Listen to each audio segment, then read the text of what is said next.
Going live here. All right, guys. Well, welcome to episode 60. That's right, 60. No, what's up, guys? Where's the what's up? Where is it? Come on. What's up, guys? Yeah, for the final time on Kart Talk. What's up, guys? I am joined by two of my good friends. My ride or dies throughout this whole process. This is the last episode of Kart Talk. We started Kart Talk July 23rd, 2021. So about 2 years and a couple extra months. We finally launched at that point in time our podcast, which Tabor and I had been talking about for about 6 to 9 months. Wouldn't it be cool if we just had a podcast? We just talked about this game. There's so much to talk about, never ending. Linked up with my mentor, my inspiration through this YouTube experience, my man Sammy D of Kart Life. If you aren't familiar with his channel, I don't know what rock you've been living under, but he's been kind of leading the way, been a pioneer as a Mario Kart super fan turned Mario Kart Tour entrepreneur in the YouTube universe, and certainly has been paving the way for us. So reached out to Sammy. Sammy was game, and the three of us started off episode 1. Now concluding episode 60, we've seen Tabor run off into the sunset, and Antilev fill what were very big shoes and filled it very, very well. I couldn't have asked for a better partner along this experience. So I thought, what better way to go out than with my two partners in crime along the way. So thank you guys for joining us. I see a lot of people jumping in the chat. I'll get to them here in a second. But how are you guys doing? How's this feel to be a part of episode 60, the farewell episode? Doesn't feel real. I'm kind of personally, just in like the state of the game wise, I'm personally very much still like in denial about the whole thing with the game right now. I mean, I'm in a very weird place still with it. Not super accepting of it, but also accepting and resigned to the way things are. I don't know. It's still a process I'm in the middle of, you know what I mean? So it doesn't, like, getting all these questions about like these final questions about the game, and it just it only makes it feel more disappointing and just a lot of mixed feelings still. So well, I will say I'll take up a lot of that blame, although I am the one concluding my YouTube experience. And at the end of the year, that'll be our final content at doing our award ceremony. So we'll see the survey go out within the next week. I promise you that. But this is the final episode of Kart Talk. For me, it just kind of made sense to end on 60. It's so funny when you see Joe Rogan, like episode 525. I'm like, how do these guys get up in the hundreds? That just seems like I've been doing this for so long, it seems, and only to be at 60, it just seems to be kind of rolling episode to episode. But again, so sorry if I'm putting a little bit of I understand. I mean, as a content creator, like, we're always secretly looking for a way out because it is hard to do with your life. I mean, you have to have millions of YouTube subs. As incredible as everyone in our community is, you have to have so many millions of subs to like actually make like a living off doing YouTube. It's always going to be a side project. It's always going to be something you're balancing with your family, your wife, your partner, your friends, your work. And so I completely get it in terms of the content. It's just the fact that you are choosing to end now, it only exemplifies what a sad state the game has landed in. And it's all fine. It is what it is. We're accepting this loop mode and stuff. It's not going to change, but it does kind of just bring back to mind, like, oh man, because if the game was going on and on and on, you might not be ending the channel right now, and I might not. I mean, I'm not doing anything either. I'm just doing one weekly stream now, which is easy to do. But I don't know, just a lot of mixed feelings still. Antilev, and people are leaving. It's just, there's a lot right now that's changing. So I am celebrating it. I'm celebrating 60 episodes. Like, that's good. That's good. It's sad that it's over, but it's like, what do they say? Don't be sorry that it's over. Be happy that it happened. And like, a little bit emotional 100%. About it. And it is kind of the end of an era. But I mean, also let's just appreciate like kind of how awesome it's been. And also like, it's a big honor to be asked to do this, this final episode. Like, I really appreciate it. I feel honored by it. And I decided I was going to do something to celebrate it. So I got a bottle of champagne. Okay. And I am toasting Studfit in his career as a Mario Kart Tour YouTuber. Very, very successful, influential, and impressive career. Even though it's coming to a close, I wanted to toast you and tell you how much I've appreciated working with you, and what a great job you've done, and you know, really what a sort of pillar of the community you've been. So yes, you know, I think the game is not over. I'm still playing. I'm playing it just as much as I always have. It's just making content is harder, you know, that's it. And so it's logical to stop right now. We were just discussing this before you popped on, Sammy. On the rundown, there's not a lot for me to do, like analysis wise. Like I used to analyze the new items. I used to analyze the new tracks. You know, we had rankings that were based on uncertainties, what was happening in the future. That's kind of all not there anymore. So we can still enjoy the game and we can still have fun with it. But it's just not that easy to make, you know, to produce content. Yeah. All right, I'll join you in your host. I appreciate you. I mean, because I could sit here and we can complain about all the things that never happened in the game, but we should probably not do that. We should probably celebrate, and I appreciate that tonal reshift there that you set. So, and I agree. Thank you, Studfit. I mean, really, even if you had just done the pipe stuff, like, you know, I first found your channel, and well, we knew each other in the server, I guess, already. But I remember watching your first pipe pull videos, and you didn't have your face at all yet, right? Yeah. And so you imagine what someone looks like, and like I remember there was one video you did, and for some reason, down at the very, very bottom, there was like a little avatar of like your Gmail or something. Okay. And I was like, I like zoomed in. I was like, whoa, that's what Studfit looks like. I had a completely different picture in my head. That's funny. You know, and then when you because you had sunglasses on, it was like a picture of you like on a boardwalk on the water somewhere. All right. And then like, you know, you finally show your face and like, oh wow, that's what it looks like. And then, you know, flash forward, we're hanging out in Nashville together. You're the only person I've met from the community so far. But no, I mean, even if you've just done the pipe odds, you know, like helping everyone really understand the pipe odds, they're pretty confusing. I mean, I'm admittedly bad at math, so like I needed that for sure.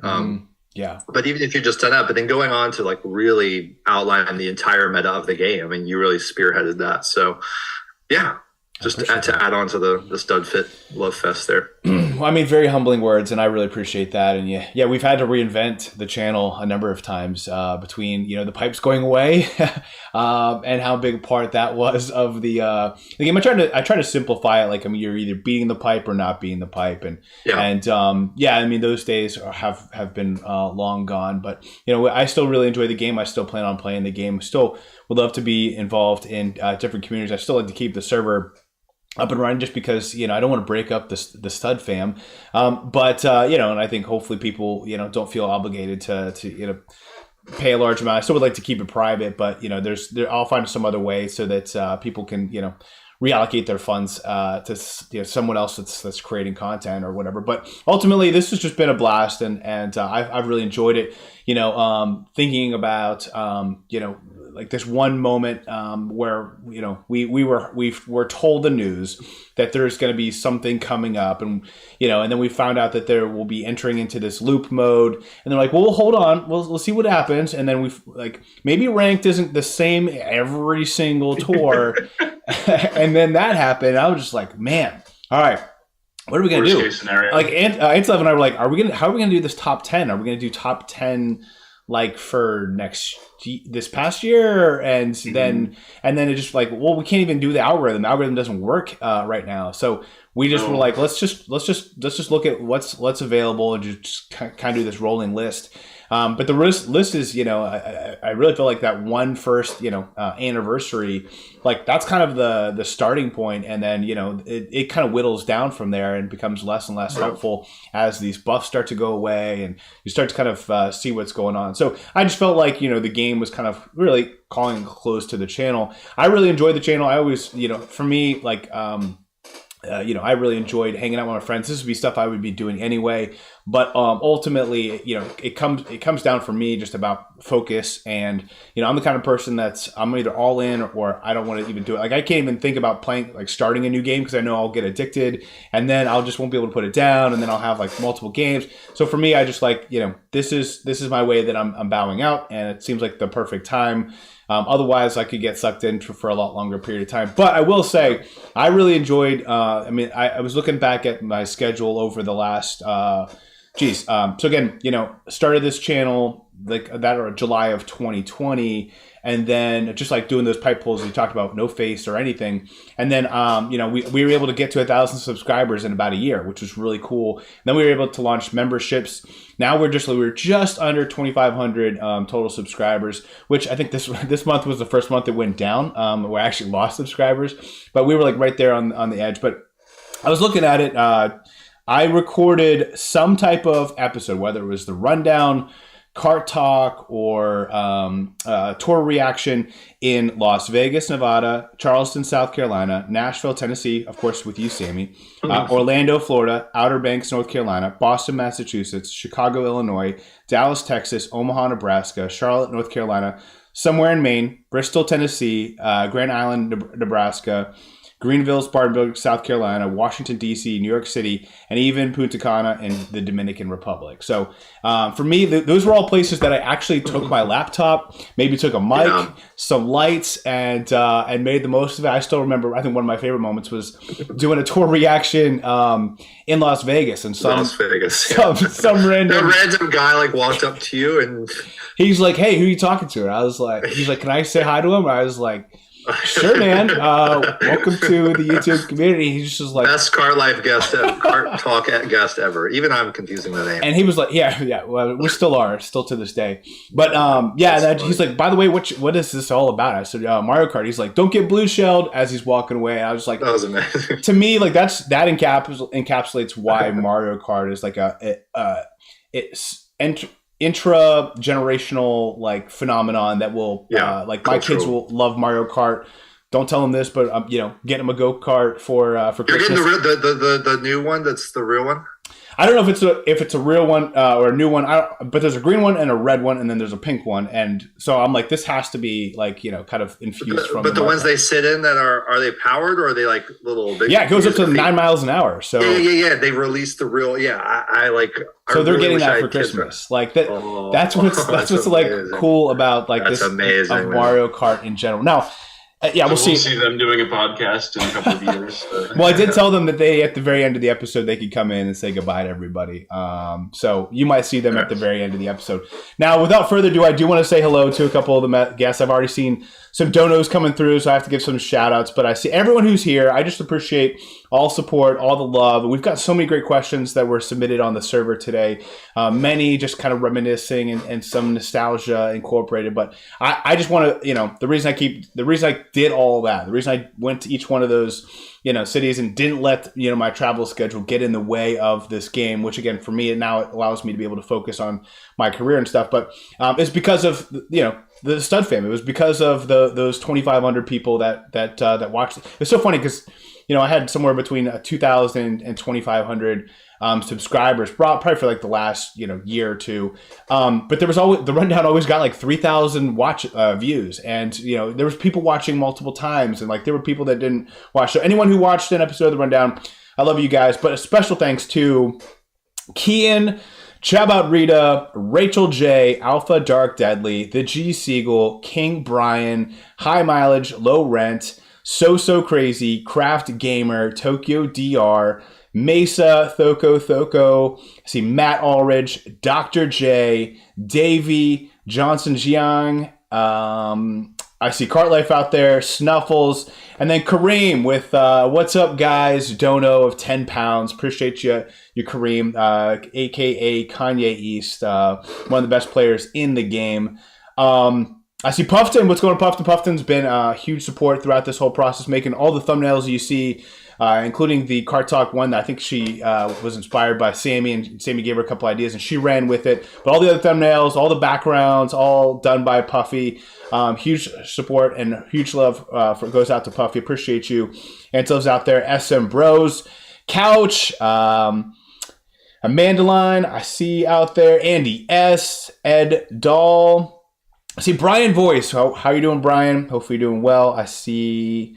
Let's see. I'm scrolling. Turtles. How's it going, Turtles? Curtis with the dono. Just want to say thank you. Appreciate that, Curtis. Much love to my good friend up above the border there, Curtis. I see Willie 2554.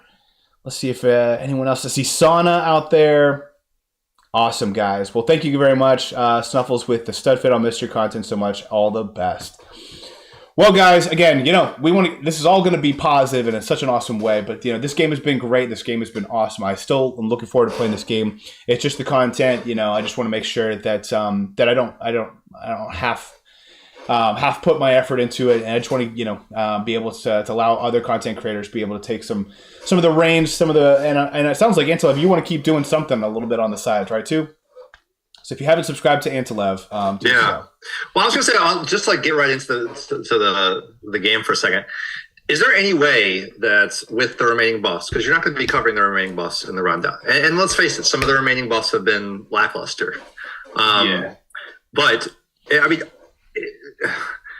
do you see any path for any of the newer items to really become the best in the game? And if so, will Antilev or someone out there come up with that final meta video, 6 months from now or whenever we finish up? No, I'll answer that question. The main problem with that is the value of new items has always been in their potential for getting buffs on new tracks. Right. That's basically how Nintendo ran the business model. Gets you to keep pulling, gets you to keep spending. You need newer items to cover your top shelves on these new tracks. There's no new tracks anymore. So, yeah, maybe they'll get buffed, but you could also just invest in something that already exists that has that track where you're weak. Right. So, I mean, I'm not really surprised. A lot of the new recent, like the 4th anniversary tour items are not lackluster. It's do you ever think predictable? It's why not give the gold? This is extreme, but why not give Gold Mario every single track? Or just to prove a point, why not give him a ranked buff every week from here on to the rest? Most people, still aren't going to use him on those tracks. They're going to use me's. There's just certain things I'm just still oh my god, I'm not gonna dwell on that. I don't know. I mean, yeah, it's so weird. It's so weird. It's not weird. The cynic in me is just okay, this was the last bone they threw to us. These new, I mean, and look, let's be honest. The 4th anniversary was pretty great for a tour. But there's so many ways they could make the game still interesting and unpredictable, but I don't think they want that. I think they really, and I'm sorry I'm saying this, but it's really what I feel and it's really what I want. I think they think the game has sort of run its course and they are maybe not actively encouraging people to stop playing, but definitely not doing anything to encourage people to keep playing, We've kind of talked about that a little bit too, and that because people made purchases, they can't just turn off the game because people are gonna be well, I just made all those purchases and they give me my money back or whatever. So they have to kind of let people still get their value, but they don't want it to, they don't want people loads of new people coming in and playing the game because it just means they have to keep this game that much longer. And so in some ways they just kind of want it to slowly fizzle out and then just hope the players just kind of leave on their own so that there isn't this big backlash. So, I could see this running out for, 2 more years. That's kind of my guess is, they might just do this in another loop and just hope that people just start to fizzle out and just die and just start to leave. I don't know what it costs for them to keep servers running. I mean, Super Mario Run is still going, even though that game's been dead for years and years and years. But obviously, Tour is a bit more intensive with having a new, even if it's an old tour, a new tour every 2 weeks. So a much bigger player base. So I don't know. I will say. Go ahead, Stud. Well, I'll just say, for whatever reason, there's been some rumors this week of a Mario Kart Tour 2. What are the rumors? What rumors? There's no rumors. I don't know. There's people on the server saying they want that. That's not a rumor. What are the rumors? Well, I mean, it was a self-serving rumor that I've heard 2 or 3 times, even just today, about hey, maybe not the mobile phone, but maybe on the Switch they come out with a Mario Kart Tour 2, or something like that, where they have kind of a rotating 2-week thing, and whatever platform comes out in the future. It doesn't have to be the Switch. It could be whatever comes in the future. I know that they want to make a move away from mobile games, so I doubt it's on the mobile. That aspect of it, but there's something really unique to the rotating part of this game, where every 2 weeks there's something new, and I do hope that type of content, that type of gaming does continue. That's probably been the number one reason why I've been really enjoying the game, is just knowing that, hey, if I don't like what's here, I don't like this tour, I'm getting a brand new tour in just a few days. That part always goes through my mind. All right, cool. Let's jump into some of these questions. And actually, some of them are pretty well layered throughout.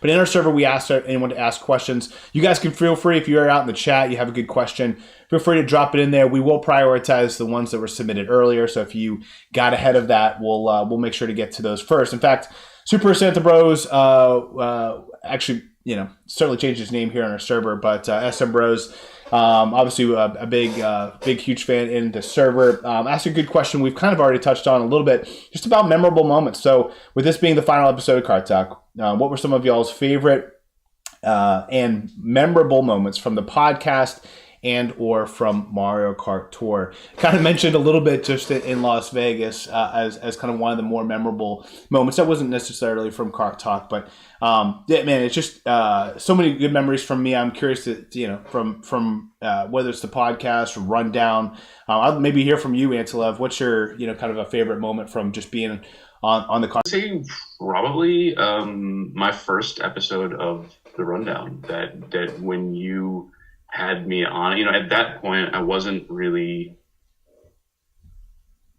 I was in the community, but I wasn't anyone, I was doing some stuff. I kind of made a tweaked version of the tracker. I kind of was playing around with doing alternative top 10 rankings and stuff. But a lot of people did the same thing as me, so when you asked me would you think about stepping in and seeing how it goes?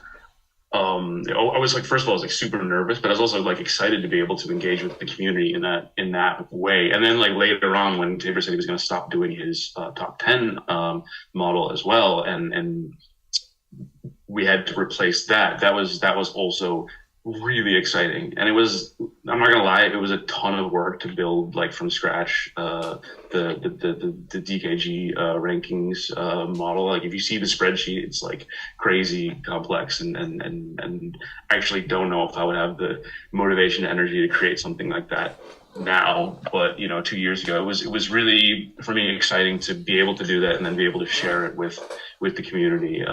So yeah, I would say that's what I have the best memories of.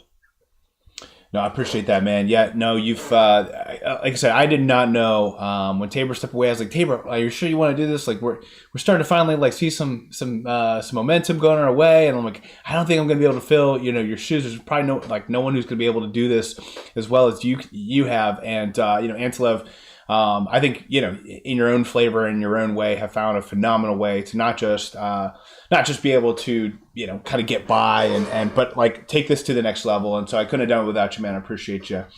I do see people in the chat who said I must have missed the memo on not getting a hat. So Turtles, I do have a hat here in the Stud Dome. I guess so.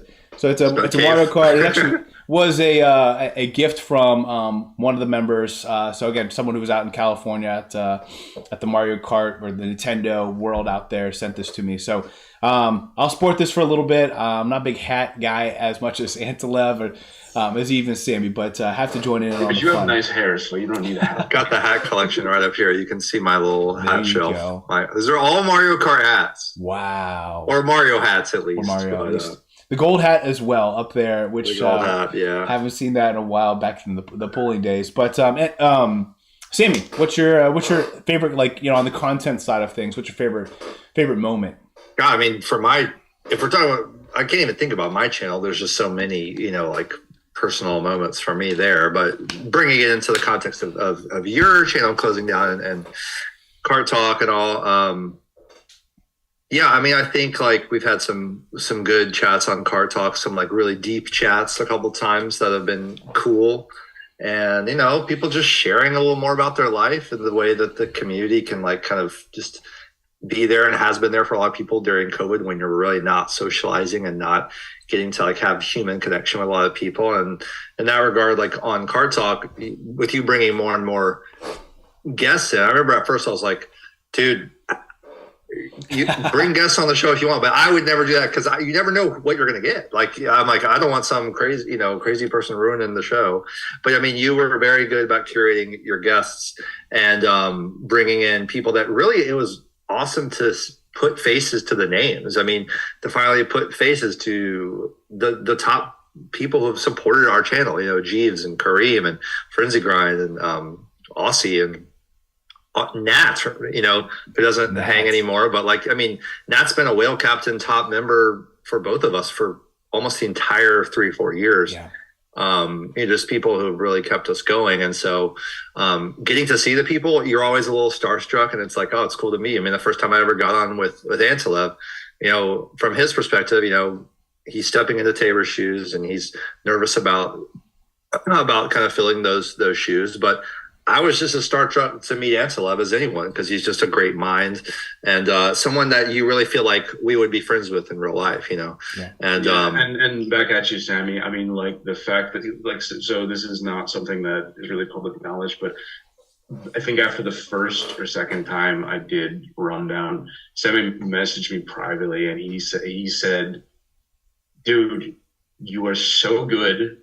Like the Rundown is like so good with you on it. Like you need to keep doing this. And I told Studfit too. I was like all the motivation I needed. I mean, that like I was so what's the word? Like encouraging. Yeah.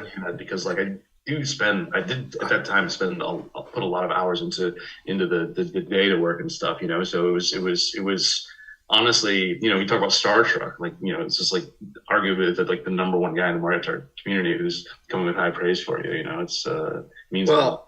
Yeah. I mean, I remember telling stuff it too. It's like, dude, keep Antilev. It's so. I mean, Tabor was amazing, and no one ever replaces anyone because everyone's different kind of person. But Tabor was a really smart guy. And we need a real smart guy to fill the shoes, and Antilev just crushed it. So I think it was a perfect fit. I'm sad that the Rundown won't be there personally. Even if there's not much to cover, I still look forward to just hearing anyone talk about the tour. But anyway, yeah, those are some of the memories, just meeting people, getting to put some faces to the names, and then of course, picking up Studfit from his hotel when he walked out of the hotel wearing only one shoe. And I was like, what are you doing? Like, why do you only have one shoe on?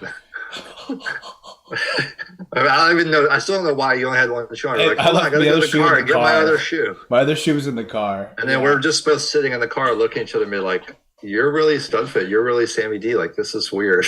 Yeah. No, it was no, I mean, I've actually had the honor to meet a lot of different people in person, probably 6 or 7 around the U.S. and I mean, I will just say, Sammy's one of the most, genuine people that you'll meet. And, I think when it came to my channel, there's sometimes where I've reached out to other content creators and been like, hey, what do you think about this collab? Or, do you want to help me do this? And Sammy, you've been very graciously saying, yeah, I'm all game. Let's do this. And not everyone's like that. There are some people that just like, I'm not really interested in, I'm just going to do my own thing. And that's perfectly fine for them too. But I think the one thing about my channel more than anything else is I always wanted to get other people involved. I always wanted this to be kind of like the community's channel, whether that was, during the reaction or during Cart Talk, and just try to introduce people. At first I did have a curated list, and now it's just like whoever wants to be on, like, at this point in time, I want to just give everyone a voice and let everyone be able to feel like they were a part of something big. What's been interesting is that, I don't think I mentioned this to either one of you guys, the sales for the Studfit t-shirt, I've probably doubled the number of actual purchases of the shirt in the last month than I had the whole last 2 years. Mainly because I think people are realizing, like, okay, like this is, I really enjoyed that. Chance. So this was just a marketing thing, right? This is a big we keep making content. No. I think I honestly trying to move some merch. No, I mean, honestly, like I'll keep the merch available, but I mean, these are all characters that we all like this is not just, my characters. And the first year there were my favorite characters. This is like, everyone's kind of top items. And so I think people are just like, wow, this might be like, just like my way to remember something that I was a part of, whether it was, being on Kart Talk or being involved in a greater community. And that's kind of what I was hoping for, and it never really picked up. But I think now on my way out, people are like, oh, wow, that's that Studfit, was kind of doing something kind of cool. And again, I always felt like I had a niche channel. And so I was glad that I brought value to those people who were willing to kind of get behind the shadows and kind of see what was going on in the meta. And again, it takes a select group of people to get this excited about a cartoon go-kart game. But there were a number of loyal people, and I appreciate everyone there. Moving forward to another question we have here. This one's from Bobcat Droid. What is your biggest achievement in and around this game over the last 4 years? Biggest achievement. Of course, Sammy. Oh. Or do you want a minute to think about that one? No, I'll take a minute. I mean, I'm going to need a minute to think about a lot of these, so go ahead if you got something. All right. So, I wrote down here my biggest achievement. Okay, so there's like a couple different things, right? There's the content work, the data stuff, which I'm just I'm proud of the top 10 ranking model, of course. But in the game, I'm mostly proud of my free to play account. I started a free to play account in Ninja Tour in 2021. I basically created it for my kids because I was worried that, as I let them play once in a while, and I was worried they were gonna spend all my rubies and buy random stuff on my account. So I was like, well, I'll make a free to play account and let them do what they want with it. They can run wild. And actually, I spend more time playing that than I do my main. I got tier 80 with it. I got, I think, 3 or 4 top 1,000 APR badges. And it's like, I'm really proud of how I built the account because, this game is a pay to win game. There are people who have very high skill but can't compete at the top end just because they don't put the money in. There are people who are not super high skill but spend a lot of money and so they're just cruising through tier 99. But I mean, if you're free to play, you can measure yourself against the other free to play players, and that is like a really level playing field. Exactly, or I guess if you're gold, it's the same thing as well. But then when you've done something on a free to play account, when you've made an achievement, it means all that much more. So I'm if you're having a rough week in rank, you can't just spend some money and get some rubies or buy some dupes to level up, whatever. You just have to go with what you got. I'm really proud of that, and hopefully before the game ends, I've been saving for a long time. I think since March, tickets. I want to do a top 100 on my free to play account, and I hope it's going to be awesome. Nice. It's hard out there, man. It's saving tickets on a free to play account because you get Yeah, I bet. So everyone's sub to Antilev because I do hope you bring some, whatever, keep up your streams or chronicle that kind of a run or maybe other special when I actually go for ACR. So when I do that ACR attempt my free play account, I'll definitely stream as much as I can. Yeah. That'd be cool. I mean, I feel like, I don't have I didn't, make a resource or a top 10 or anything that's like a tangible thing that helps people in a specific way. But I did, the whole point of Kart Life as a channel was, basically Abdallah and Shiny, Go Shiny Hunter were doing coverage, and Carlos was as well. It was basically literally those 3 channels were the only ones. Carlos was doing high powered whale runs, incredible skill, top performance, top whaling. So you see what's the maximum possible. Yeah.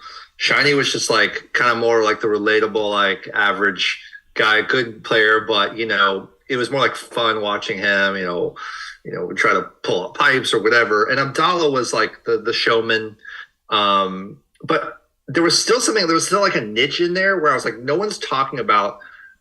It's not the meta. I would never say that I started talking about meta before anyone else because I didn't, but about just resource management, the kind of stuff that KG ended up really, really going extra hard on his content. And I if there's anything I'm proud of, it's that it's some of those like cart life credos of, like only make a move if you have to. Like if there's one thing you can remember, it's be patient, be patient, be patient, be patient. Only make the move when you have to, because 8 out of 10 people are not going to have the patience to wait on a move, Yeah. And that's fine. I mean, sometimes I make an impulsive move. I try to make it very rarely, but it's like just if I help certain players, just kind of like, okay, I get that concept now, and I've seen the rewards of to be conservative, to only make the move when you really need to, and say, is it really worth it to do this now? What happens down the line? Just kind of formulating some of those overall philosophical strategies of the game. If I've helped in any way with any of that with anyone, that'd be what I'm most proud of, bringing to the table. Yeah. But for my game, I think just finally now at the place I'm in, just being able to, I mean, people know this. It's not, if I'm tired of hearing me talk about it, but just like, taking Hakama to level 8-4, just like finally taking some of my favorite things all the way. I just did it with the yellow Misuk finally. I'm always behind the whales so it's not as exciting when I do it, but it is nice to kind of reap some of the benefits now finally in this loop year. Can't do them all though. I mean, I still need to save tickets as much as I can. It's not like they grow on trees, like I want to max the Mark IIs. There's no way I will, even by year 5, I will not have maxed the Mark IIs. There's no way to have that many tickets unless even if I buy all the challenge cards, which I'm not going to do. So there's still long game goals for me too that I'm looking forward to. Yeah.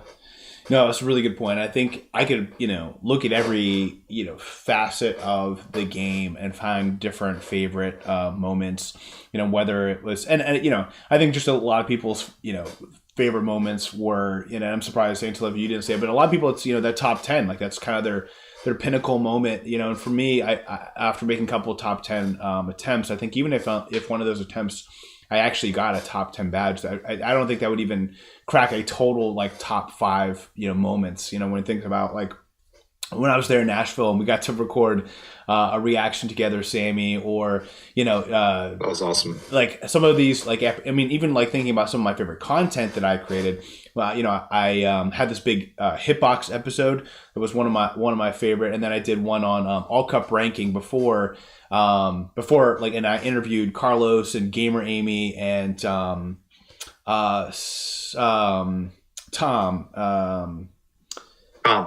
Yeah, Com Trues. So I had to interview those 3 after I had made an attempt, and I kind of broke down like what it means. Remember that, yeah. And what's funny is that almost every content creator that's ever gone for top 100, top 10 has come up with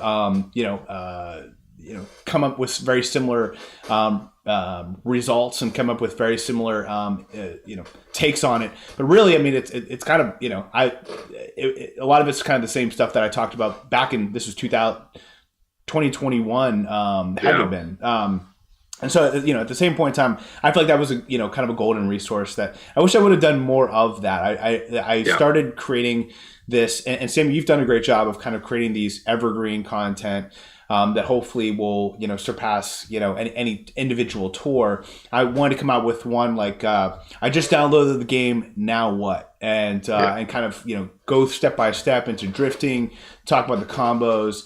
I even had Professor J work with me to kind of like break down exactly how the points worked into a slide by slide. We still have the slide somewhere, but it never came to fruition. And it was on like one of my things I wanted to do. And then we got the news of loop mode, and then I probably at that point kind of mini checked out. But there's been just so many great moments, so many phenomenal aspects of the game. Even some people here have been mentioning in the chat some of their favorite moments, and I do have to give a couple shout outs here. I will say Turtle says the real Mario Kart Tour was the friends that I made along the way. I think a lot of us can relate to that. Rachel J says, going to miss this your content, Studfit. You've been such a great asset to this community. I appreciate that, Rachel J. Matt Ulrich, who is, I think probably could do some of these, similar content that I've been creating here on the Rundown. You can probably find some similar phenomenal content going forward on Matt's channel. I honestly can't remember when I discovered the Kart Life and Studfit channels. Feels like I've known you guys my whole life. Puffton, I remember making the memberships in the server 2 years ago. Holy moly. Frenzy Fans, who has been on Kart Talk many episodes, alongside Jeeves, probably have been on more than anybody else. But Studfit, Kart Life, Antilev, I just caught up. Sad day today. We'll miss you and your content. Mario Kart Tour is what it is today for so many of us because of your contributions. I appreciate that. And then Rachel J says the surprise that Studfit made on Kart Life was epic. One of my favorite moments as well. Frenzy Grind, thank you, Stud, for everything you did for us. We'll miss this greatly, but happy day for you and everyone else. Good, guys. I just, it's... here's a good one for Antilev. Antilev's streams are gold. Dude is bloody hilarious and gives great life advice. Huge thanks to Antilev and everything he does for the community there, too. So, awesome, guys.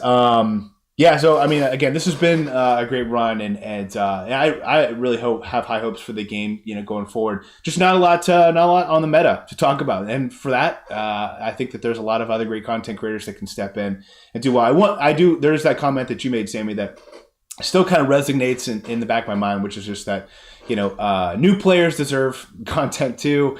I will say, when I went back and listened to episode 1, some of the things that we were still talking about back then still apply today. I would love for people to go back and just enjoy some of these podcasts, because we were talking about how carts feel, side, how they handle the handling. It's funny, you actually mentioned how the different dashers, V dashers, felt different. Even the Kabuki felt different than the. I really did. Which I don't know if that would be true or not. And if you remember correctly, I felt that the gliders felt different. There was that oil paper umbrella. I felt like it had a different trajectory for the glide. What were you saying, Antilev? Sorry, go ahead. I was going to say, it's coming from somebody who has got a level 4 double capped Zoom room on my free-to-play account. I can tell you that definitely made me feel depressed. Oh, well, yeah, of course, the rooms. some carts actually feel, they make feels, like V-Dasher Mark IIs. They just feel great. So good. One of the questions that we did talk about on that episode was, what things would you like? We were so obsessed with what was coming for the anniversary. There was a big update that was going to come. It was going to break phones. We asked, what would you wish to happen? And this is when player level 150 was there. And it'd been like a year between when we went from 100 to 150. And Tabor, if you remember, was grinding player levels for eternity. Yeah. So I just would love to see player level 200. And here we are at a day where we have player level 400. Do you remember what you said, Sammy? For I don't. I was going to watch it before this, but then just didn't get to the time. But I will. I do think. I mean, I always tell people, hey, go back and watch old Kart Life videos. I mean, now we're at the point with loop mode. You could watch last year's Animal Tour reaction, and get even more insights into some of this stuff. So it's always there. You obviously asked for new characters. Kamek had not come out at this point in episode 1, which is absolutely crazy to think about. I feel like he's been part of the game but you mentioned at the very end, I have to give you credit on this. You said, I wish there was like a daily selects power block where you could hit this block and it would reset your daily selects. You really want a ticket, and you just click this reset button, and you were able to win a number of these buttons, or POW buttons, and here we are. We have it. We have these reset buttons. We take it for granted every day. Tap it almost every day for a chance at a ticket. I still check it in the middle of the night too. Do you? No way. I do. You set your alarm at 2 a.m., 3 a.m.? No, I don't set my alarm. I just if I get up to pee, I still check my shop for a ticket. Yeah. That's the first thing I check. It's amazing how having a ticket in your shop makes your day. It totally does. It's really feel embarrassed to admit it, but getting a high-end ticket or not getting a high-end ticket really affects my mood. If I go and I'm like, all right, whatever else shit can go happen today, at least I got a ticket in my shop. Well, it does sound like Matt Ulrich does say, thanks for the kind words, Stud. I will be keeping content going. though spending a lot of time and effort on Mario Kart is unfortunately just not as rewarding anymore, as the viewers seem to be moving on. I don't know if you've, again, I kind of mentioned, even trying to find guests to join me on Kart Talk has been just a little hard over the last couple months as well. And then, I just kind of seeing some of the numbers drop. Sammy, how do you kind of feel like your channel, again, this isn't on any of the submitted questions, but how has, as you've been kind of only coming out with one piece of content every tour, and like how is your channel kind of reacting to that, and kind of how have you kind of rode these waves differently? I mean, I've needed more time in my normal life anyways. I mean, there's days when like I have a deadline in like real work or something, and I'm just like, I'm sweating the deadline because I had to make a video that morning or something like that. And it's not good when, it's affecting your life. I mean, if I had, just like a trust fund or, like just didn't have to work or, wasn't in a relationship or something like that, I might choose to make all of these. I mean, I still have tons of video ideas. I would also do that Mario Kart Tour 101 for beginners. I'm partially afraid that if I made that video, then the game would end at some point soon. And I have to say, I'm surprised that so many people are moving on. As soon as I say that, though, I'm like, we've been playing this game for 4 years. No one ever plays a game for 4 years. Like, oh, I don't agree with that at all. No? Okay. Well, I mean, I'm just saying it's a little abnormal, right? Wouldn't you at least agree? I mean, it's a long time to play one game. The thing is, most games don't, right? But most games don't. Those dedicated gaming. You do have, like, EVE Online and World of Warcraft, and I mean, I played a game for, basically until I played a game for 7 years, and an action RPG. It just. There are very few games that are that quality and have that much replayability. Mm-hmm. That's the replayability. It's the replayability. And Mario Kart 2 has that. So, I mean, it has it. At all. Yeah, I mean, why not put it in the same group as playing a game like basketball? I mean, it's always a great game. I mean, like, if they do keep this like, let's say the loop mode goes on for years and years and years because of some legal thing where at any time someone could have made purchases, they would have to dial the purchases out. Right, I guess before we've talked about this in the past, but I mean, it could go on, and I still love playing it. I'm a little surprised to see people only a couple of months into the loop year basically quit the game. And to each their own, no judgment, but it does bum me out a little bit, honestly, because Philish, who's a really smart member of the community too, who I really respect, even though we disagree on some things every now and then, just like any player, but he made the comment, which could come like off a little harsh, but it's not intended to, which is like, if the community bails as soon as they stop making content, wouldn't a great game, like, wouldn't you still want to just keep playing the game just because it's a great game? And I'm a little surprised seeing that with no new content, people are dipping. Because I still get the exact same feeling every time I do a race, I have new players on the stream. I have new players currently. I can name 4 or 5, which awesome. Isn't a lot, but just like the people who are regularly coming to my streams, like they just started. They really want to know what to do. I don't even know if it's necessarily that the community is quitting the game. I think people are just engaging less in consuming content. I mean, like me personally, I'm consuming much less content. Yeah, me too. Because I don't need to know strats. I don't need to know lines for new tracks and stuff. I'm just like enjoying the game now, but I'm playing just as much as everyone. I think a lot of people are in the same spot, so it may seem like it, but I think people are still into the game. I mean, I hope so. Yeah, no, I think the game is a phenomenal game. It's a lot of fun. I think just like everything surrounding the game, that mystique element of it is kind of deflated. And even when I get tickets, I'm like, oh, what should I drop a ticket on? And I'm like, I don't know. Like there's not a lot that I really want to drop tickets on. And then I'm like, all right, so then I already wasn't buying the glider level tickets. Like now, should I buy carts at all? Or now I'm even thinking like, maybe instead of buying levels, maybe I just save up and buy caps because I know I'm going to hit the level ceiling before I hit the cap ceiling, especially for drivers.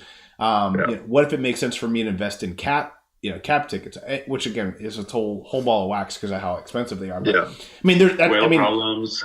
I guess no. I mean, the thing is like not that I don't have anything to spend, put tickets on, but for me, it's just like that the excitement, the joy, the thought process of what if I invest in this and I get to ride the rave of these new tracks, and what if I get this new track on here. I don't know. Like that part is again. That's on the outside of the game, but still a big part of it, and that mystique aspect of it. That part is deflated. And so there are some people that just were riding that high, and maybe the game was like okay to them.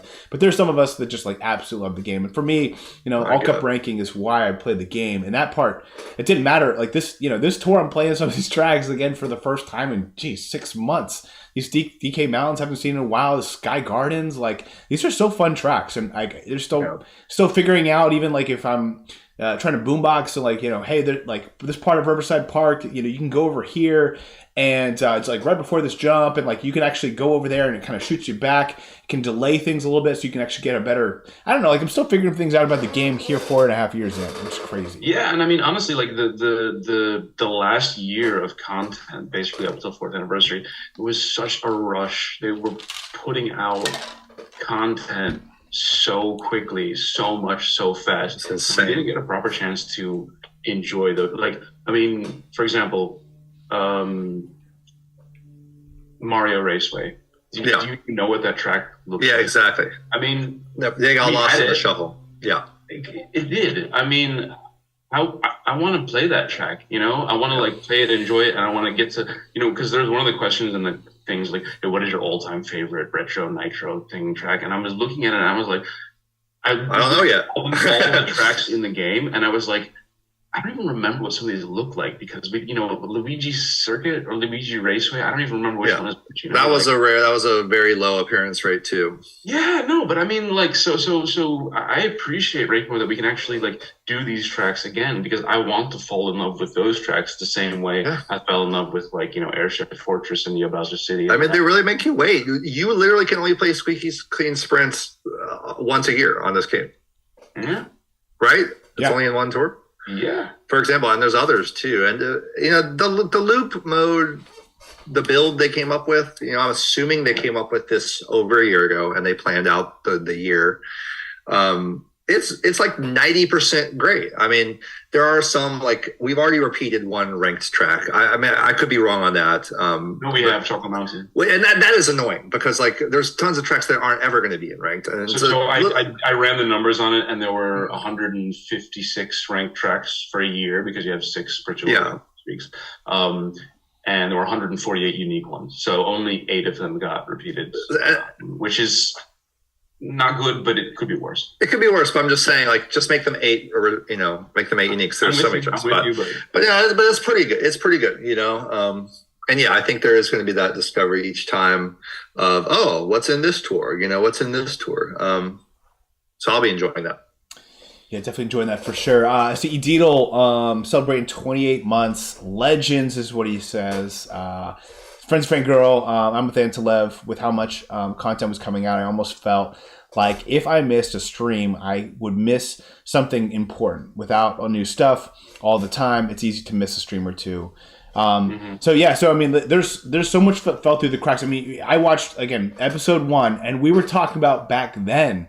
Hey, it seems like everyone's kind of losing a little bit of steam. Like, what's Nintendo going to do to get our attention? And I mean, you have to remember, this is like we were getting like a lot of Choco Islands, and that was horrible. We were getting actual filler. Yeah. We only had like 2 new retros the whole year or something like that. Yeah, like a tour would be like just like a new RT, and like that's it.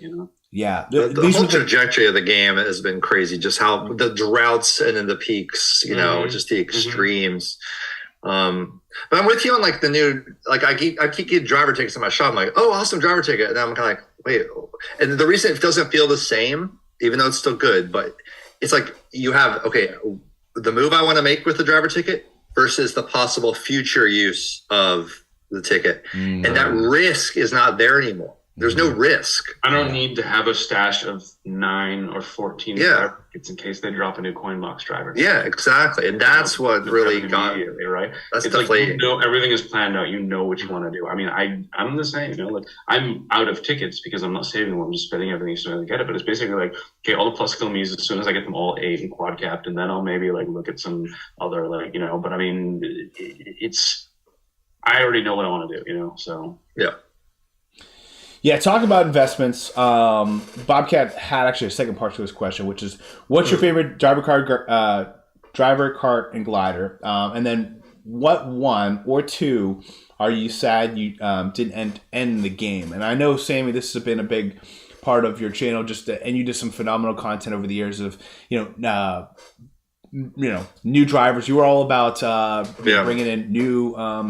Bringing in drivers from the old school, original drivers. What items are you sad never entered the game? And I assume drivers are probably at the top of that list. Yeah, drivers. I mean, like, I made this video called The Big 8. It's like, these are the drivers that need to come to Mario Kart Tour before it ends. And I made that knowing full well that they were not going to come in. But on principle alone, like, it needs to be said, like, Cranky Kong should have been in the game. And DK Glider was great and all, but Cranky Kong should have been there. Toadsworth should have been there. And there's, we got surprise new drivers like Poochie, and we weren't expecting stuff like that. They could have kept going with that. They could have done so much stuff. There's a whole lot we could say about all the stuff they could have done. Karts and gliders. I mean, there's some old cool carts from the past they didn't bring in. There's like this Waluigi bulldozer cart that he had that would have been cool for the trick tour or something. That'd be cool. Gliders, they did pretty good on the gliders. There's what about the Hurricane? Which one's the Hurricane? Let me look it up. It looks like it's like an airplane with a Koopa Clown face. Oh yeah. There's a lot of big carts too from the past that they didn't do.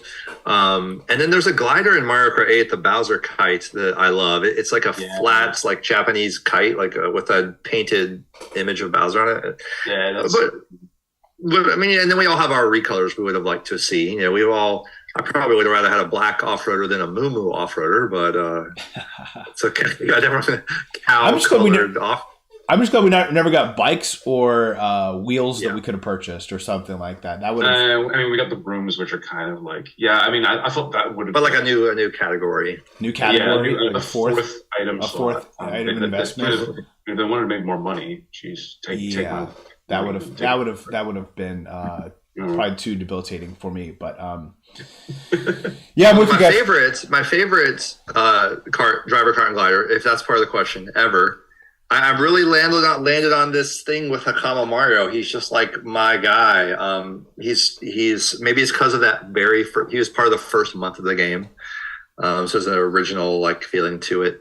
I know it's basic to say some kind of Mario alt, but I always like root for like the base characters. Like I like Mickey Mouse. Like why doesn't more people like Mickey? Why do you have to like Goofy and Donald so much? Mickey's the guy. So, I mean, there's something about like cheering on for your favorite Mario alt. And then this new Black Mark II is probably my favorite card in the game, honestly. And gliders, I don't know if I have a favorite one. I love the New Year's, like the Japanese ones, like the New Year's and the Full Flight. I always wish the Full Flight got better love. It's a really beautiful design. And again, from the original Tokyo Tour. Level 1, 490. Nice. Wow. Yeah, that was a pretty cool one. Cabs, though. I mean, yeah. No, I mean, and Tabor talked about on episode 1 about how his investment in the Fair Flyer, and that was his favorite item going on early. But they really could have done more to circle back to some of the early items and made them powerful. Yeah, like it would have been really cool to see. They did a little bit with like Party Time Pauline and stuff. Little, but they sprinkle. Holidaisy, yeah. Good tease does it. He did a little bit, for sure. Yeah, I think for me, it's the tropical truck is still my favorite. Tropical truck is epic. Just it makes me feel relaxed to look at it. Yeah, it's pleasing. It's pleasing. Yeah. Such an awesome one. And Antilev, do you have a favorite item, driver card, glider, anything? Yes, of course I have. I mean, do you want me to start with my favorite items or the items I wish they got into the game? We'll start with favorite. We'll start with favorite. That's how the question was posed. We'll do that. Okay. So my original. So for drivers, I kind of have two. The first one is Black Yoshi. Just because Black Yoshi's a badass, you know. Yeah. That was also the first time I spent money on the game that wasn't Gold Pass. I was strict Gold Pass only, and then Black Yoshi was in a banner, and I bought him because I just wanted him so badly. And he was actually like valuable. He's still the only non-plus skill, non-me driver I've ever double capped. To this day. And I think he's the first driver I double capped. He was a great driver back in the day, you know. Yeah, Daisy Hills. Black Yoshi with the red shoes was like super cool. So that was my early most favorite driver, but I would say over the life of the game and the course of the game, and also the relation to when I think Mario Kart Tour was really sort of at its peak is it's got to be Ninja Shy Guy. There was so much tour hype around that tour, and then he came out, and it was a Shy Guy alt, and it was a high-end Boomerang alt, which was like a big deal because we didn't have those. Remember, Boomerangs were only normals and supers, you know? And then we got a Boomerang high-end, and he had that awesome animation where he disappears, turns into a scroll or whatever. And Boomerang is my favorite item in the game. Like, sorry, Sammy, but it is. And then he turned out to be really good. He's like, okay, this guy's got the scoring potential of a coin boxer, but he's got like 10 more tracks than the average coin boxer, you know, like because Nintendo didn't see Boomerang as having the same scoring potential as coin box. So like, fine, we'll give him 26 tracks when, most coin boxers then had like 15, 16 tracks or whatever. So yeah, I mean, just and cool, you know. And just on him, like I remember I was slightly disappointed when he revealed himself to be him on the loading screen because there was a lot of hopes, like a Mario. But at the same time, looking back now, what he represents, I totally agree. And then also the speculation around that teaser shot of the scroll, that was the highest high of the whole community in the 4 years. That was one of the best teasers. It's trying to figure out what the heck is so brilliant. And the thing is, nobody knew. Nobody guessed. No one. I don't know a single person who was like, I know. I have to say, I have to give credit where it's due. I found out, and ComTrues on my server said, I think it's going to be Ninja Shy Guy. So I do have evidence. I have to give credit where it's due. So. I didn't see that, but I mean, again, like, even if it was just one person, like, it was not something that you could easily, call or whatever. Yeah, no, so hard. And for Kart, B-Dasher Mark II, the original, but all the variant. I mean, it's so good. It's just I still think of you when I see that and the Tanuki cart. And the flower card. You have a couple tied to you. The Shield Speedster as well. Yeah, we've all got a lot of favorites, I mean, yeah, Lightning McQueen. Lightning McQueen. Queen yes. But the B-Dash Mark II for me is just like if I could use that on top shelf in every track in the game, I would. Like just because the way it drives, the way it looks, the hitbox, the palette swaps, the ults, whatever. It's just the best. And for glider, my favorite glider is actually the Rose Parasol. It's one of the absolute most beautiful, best looking gliders in the game. It had a period of being extremely powerful. It's obviously not what it used to be. And they associate it with some like really nice tracks as well. So it's just something I've always had a sort of affinity for. Yeah, Rose Parasol. Nice. In terms of items that I'm sad, I mean, we have so many items in the game. We've got like over 300 carts and over 200 drivers and glide. I mean, it's hard to be regretful about items that didn't make it in. So this is not really, I'm sad about it, but okay. What I wrote down here, Mayor Pauline, I think Pauline should have had more ults, a little bit more focus. I like Pauline a lot. Wedding Bowser, just because it's a great costume. They gave Wedding Peach and Wedding Mario. I don't know why they didn't do Wedding Bowser. It would have been so cool. And finally, I wish they had done a skiing or snowboarding tour with a skiing or snowboarding ult. Like Ski Bunny, Rosalina or something. Yeah, whatever. I mean, or Mario. Even Pauline, Mario Golf on skis or whatever. Yeah.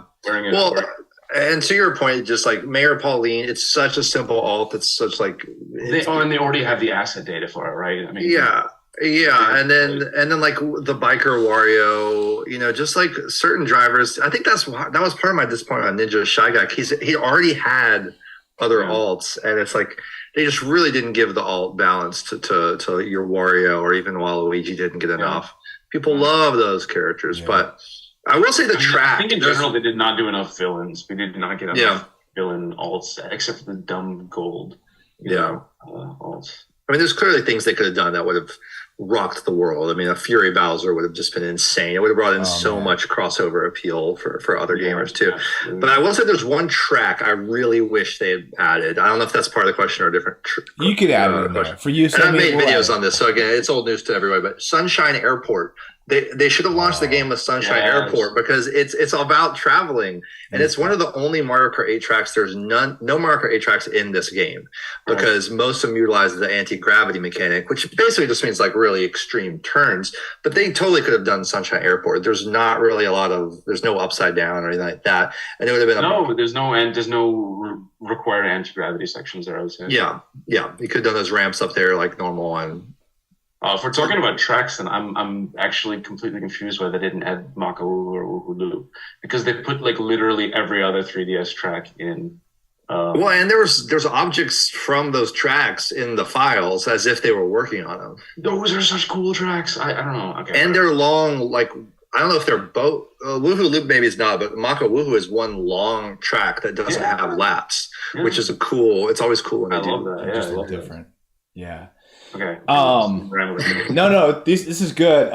We even had someone, Andy S, who asked about cities that we never got in the game. If there was one city that you recommend that you would. I know everyone wants to talk about Cairo, but let's just move Cairo aside. Is there one city that you wish would have came to the game? Not because it should have been there, but just because it would have been a really cool concept.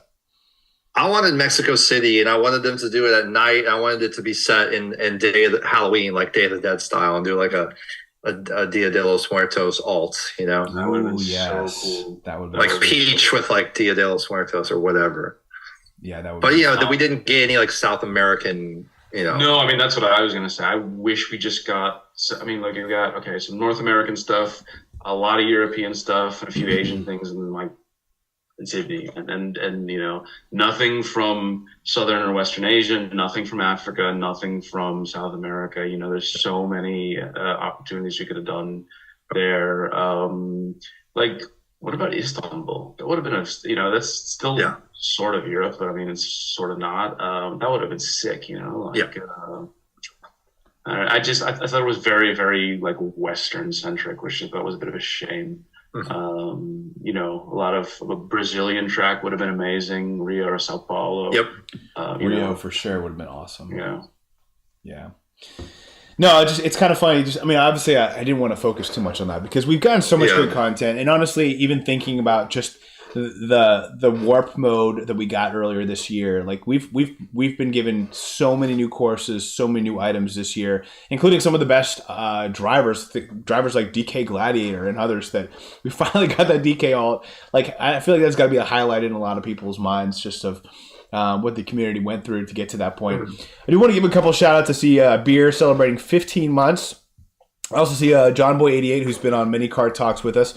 Hopefully, John Boy and John Girl are doing well. But it brings up the good point of just about multiplayer. There are the CWL League and other leagues that you can get involved in if you're still involved. If you're still interested in multiplayer, it is one of those last pieces of the game that I don't think I necessarily mastered it all. I am like S+9, and I really enjoy multiplayer still, but it does take a different level of structure to be able to play in these leagues. I actually was recruited to join a league with Roygo and Aussie Card and some of the Aussies that are in ER, and I joined them, and we looked about jerseys and stuff, and then I just I started getting involved in like all the like, hey, can you do this date? Can you do this date? Can you do that date? Can you do this date? I was just like, wow, this is really not going to work out. And then of course we try to get, have this conversation in my family in our home about the content in the channel and my involvement and just my focus in kind of my own personal life, and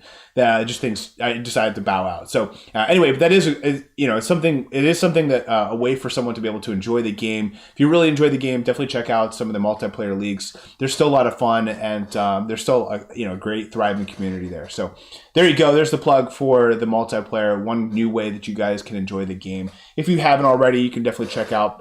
Contact someone else out in the chat, and they'll be happy to help you out. All right, so we've flushed that favorite DKG. And also, shout out, Sana mentioned Peach Happy, and I was trying to be brief, but if I really had to give more shout outs, Peach Happy would be one of mine too. I mean, I love Japanese stuff. I also like, okay, well, what should I say? Let's just say she's my Mario Kart Tour crush. Is that allowed? Are you going to cancel? Are you going to cancel? Are you going to cancel me?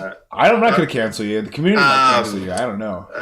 I love her vibe, and I really, really wanted her to do better. I think a lot of us wanted her to do a little bit better. Kind of good for a while. She was good for a while. It's hard for any non-me at this point to make a dent. Especially Lucky 7 drivers. She was good for like 3 tours, and then she actually, I think she had one of the best starting tours event. Like there was no one that we say, wow. Was she the it was Cheap Island. She got like all of them or something like that. Yeah. And they only had like King Babam or something was on one of them. And she had all the other ones, and then she had some like a really, really good starting coverage, and then she dropped off real quick. Yeah, but that happens. Especially, I love Lucky 7 grinding though. You know what I mean? Especially like not non-heavyweights.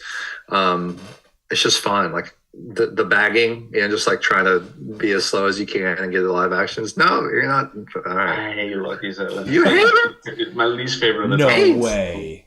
Wow. Come on, causing all that wreckage. It's not like boomerang wreckage, but. Man, it's so much fun getting to a Lucky 7. It's probably my favorite like in-game frenzy. I know Boomerang is great with boomboxing, but for the other 99 times you're going through, it's not. I don't know. You're just diabolically demolishing everyone on the track. What are your favorite all-time tracks though? Retro, Nitro City, I suppose Battle too. It's so funny, like, in episode 1, we were talking about they should come out with battle mode, and like, we don't know how they're going to do it, but like, battle mode is what the community wants. Be careful what you wish for, right? They figured it out, kind of. But favorite all-time tracks, Retro Nitro City, what do you guys think? So, number 1 best track in the game has got to be RMX Choco Island 2R. No, I'm just kidding. I don't know. Actually, so I spent some time on this question.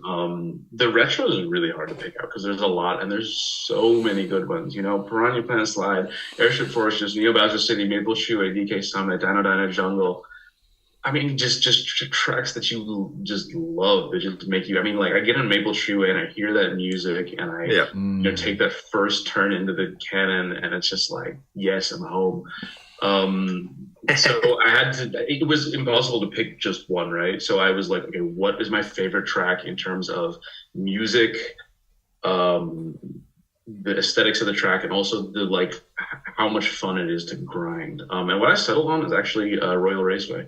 No way! That's what I picked. I love it. I love Royal awesome. Raceway. I love the way it looks. I love the way it sounds. I love the bells, and it's actually also just like, for me, the perfect coin box track. It's so chill to grind, and it's got Rose Parasol and B-Dasher Mark II, a couple of the variants top shelf as well. So my pick for retro is Royal Raceway, and it was like obviously it's like very difficult. Nitros, it's Yoshi's Island, just because for me that was like it was like a nostalgic KO. You get to the starting line, and it's the not the normal starting jingle, but it's the noise from when you start a level in Super Mario World 2 Yoshi's Island, and I was just like, okay, I am deceased, I am knocked out. And it's a good track too, it's so good. And then Ninja Hideaway a close second. And then for cities, like I was never like a huge city fan, just because like it was hard to invest in this stuff. But for me, Singapore, a combination of aesthetics and music, great, some of the best music in the game. Singapore, yeah. Nice. Man, you did such good preparation. Like you have notes and everything. I'm just flying by the seat of my pants with these questions. I'm sorry, Stud. Okay. But like, I really need to see like a list of every track in the game. Well, I'll buy you some. I'll buy you some time because there was a huge message in the chat from our good friend Larry98, who was one of the very, very first members we had on the channel, and he says, "Just want to quickly say thanks for all the great content and the awesome community in the past years. It was cool to support awesome YouTube creators. Hopefully Mario Kart 2 or Mario Kart Tour 2 or Mario Kart 10 will have the similar strategy part of Mario Kart Tour again included." Huge shout out to Larry98. If you've enjoyed any part of my channel and probably other channels as well, a lot of that has to do with Larry98 and his support. So huge shout out, huge thank you to Larry98. Appreciate you, man. Love every part of what you were able to do. And again, hopefully this is slightly of a relief to you, that there's no pressure to get stuff done, that Wednesday the tour came out. But I will say Larry98 and Alberto made my job over the last year so much easier. If it wasn't for them, I'd be probably having this conversation last year instead of this year. So huge shout out to them. They really kept this thing going, and I appreciate that. I also will give you even a little more time because Antilev Road Raceway is still my favorite track. It was one of the first tracks. Seriously? For sure, yeah. So I thought I was like being like a total hipster. No. Like, I still think in game, my favorite in game moment was the very first time I nonstop comboed Royal Raceway, 3.5 years ago. It was June. To be honest, it was the T version, wasn't it? No, it was the regular version. No. The regular is very challenging. I remember saying in the videos at the time, this is like I call it like a master level, like you really you gotta make yourself get good on that. Absolutely. Yeah. And it was a challenge and it was like a fun challenge. There's sometimes where you're like Yoshi's Circuit. I'm like, yes, this is a challenge. This is not a fun challenge. I know it's a finger burner. You love it. You just like it because it's pink. No, I do like the. If Yoshi's Circuit were pink, you'd be saying. I will say one of the reasons I really enjoyed Royal Raceway, it actually has to do with you, Sammy, is that you came out with that awesome video where you pulled up the old 64 and showed the glitch and. Oh my God, the shortcut! Yeah. And I was like, and again, that was a track that I was not familiar with, so it was just cool to kind of see, peel back the curtain and kind of see where the track originated. I do believe contribute to also kind of hey, I know a little bit more about this track now. It's not just some random track that's introduced like all the others, but you named a lot of other good ones. Airship Fortress was a favorite of mine, and obviously Ninja Hideaway has to be a top 5 on everyone's list. So some really good ones over the years. I still feel like those tracks that came out, this first year, Maple Treeway on the list as well. Some of those ones will probably be the ones I remember well into my 40s and 50s. Like those are going to be the tracks that I still remember. So, sorry, Sammy. Hopefully I bought you enough time. That's great. No, I mean I'm just trying to remember back, and there's so many aspects to what makes a good track. I remember there was one. I'm really bad about all the variants, all the Bowser's Castles. You know what I mean? Is there a remix Bowser's Castle 2, or is there only one? No, just the one. All right, so it's remix Bowser's Castle, probably RT or something like that. It was like a random day, in year one, and I just sometimes you just whatever the track. What's that? It doesn't have an RT. Yeah, it does. I don't think it does. Yes, it does. I'm looking at a video right now from. But anyway, whatever it was that track on that day. But whatever the track is, just crossing the learning curve, and when you realize every action, every move, it's almost like you could draw an overhead map. And on the overhead map, it would show your lines, and there'd be a red dot for every mini, and there'd be a orange dot, and you've conquered it. And there's something to that. And there's certain tracks that are have the legacy behind them, like Airship Fortress and Maple Treeway. So you have the legacy already, and then you master this game. Right, and then it becomes muscle memory, where you just get on the track and it's just you don't even have to think, you're just in a flow state immediately. Yes, a flow state. And the track that I would say maybe because it was an early track and I got a lot of the community got their highest scores at the time, is DK Pass T. Oh yeah. And I know it's a T track, but just to have that high action count, and I think it was my first 200, action count ever or something like that. And then you have that with 3DS Rainbow Road, also the same vibe, but just like the potential is so high. So I have a lot of I have a lot of good feelings about it. And Airship Fortress. It's kind of an easy 200. It was really, really hard for me to pick just one retro. I said that because I had to pick one, but honestly, there are 10 good candidates, 20 probably. Yeah. And I kind of love, I'm a defender of almost all the nitros. I think we got so many so fast that Piranha Plant Cove, I'm really into the mood, not just the mood of the track, but the mythology of the track. Piranha Plant Cove has this ancient PD Piranha temple vibe to it. It's Atlantis. It's supposed to be Atlantis, right? Yeah, it's kind of that idea, but in the Mario universe. And then Ninja Hideaway really was the ultimate one, because we had that teaser of that one image of it, and we had that image for 2 months. That's all we had was the image, and it just, the imagination goes wild, and the Wario garlic. And whether or not they did even when they didn't release a Wario, there's still a cool lore to the track already among fans, because you can almost make up this story where this was Wario's temple and it got infiltrated by the Ninja Shy Guys, and they live there and they took it over, or maybe Wario's going to come back someday and reclaim it or whatever. To add to that, when the battle pass or the DLC came out for Mario Kart 8, and I was reading around the various Mario Kart 8 communities, and they were all blown away by Ninja Hideaway. So outside of Mario Kart Tour community, that track is appreciated so much. And it's just because it's such a great concept. It's such a great concept. And the fact that we even got nitros for the game. I mean, we had Merry Mountain, but at least for me, there was a thinking that Merry Mountain might be the one nitro new track. And then we got another one. They were there's going to be more new tracks for the game. That alone made it so hype, And then the tour was so good. It's a great track with multiple pathways and all this fun stuff. The coin room, just all kinds of stuff. Really so that's probably my favorite nitro. Although I am kind of a Sky High Sunday defender. I think it's overly. Hey, it's a really fun, colorful track, and you got the White Tanuki Mario. It's a lot of fun. The Yoshi Island is pretty sweet. So we've got some. I know that's not a nitro, but we've had some really good ones. And again, only once a year, right? We only get to play it in April. I know, it's tough. I'm learning to play the Yoshi's Island theme on the piano, and I'm hopefully it'll be finished by the time it comes back out. Okay, nice. We got to jam one day. Very cool. By the way, a little sub question submitted in the chat from the G Siegel just was asking me specifically, if years down the line, Nintendo ever returned to making content for this game, would I return to make content as well?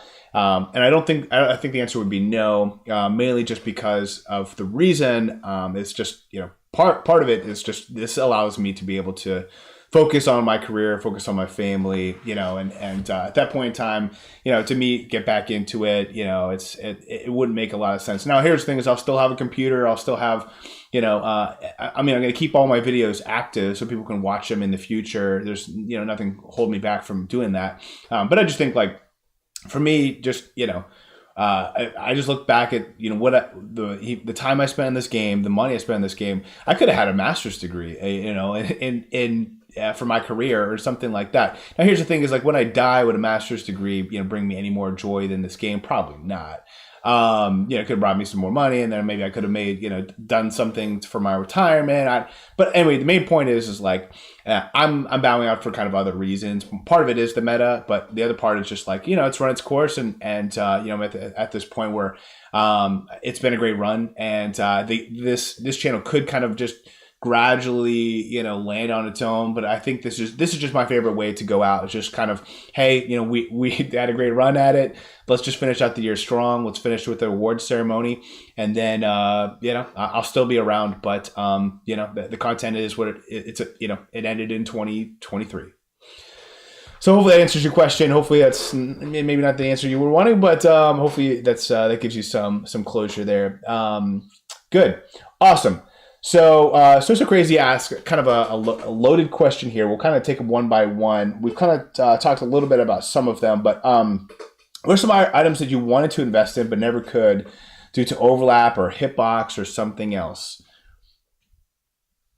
For me, I'll start this one out. For me, it was the Armored Rider. I just never went into it, and I still, to this day, say I could probably still invest in it. Some of these other items. It's a good one. It's a good one for loot mode. I ran the numbers. It's one of the best cards for loot mode.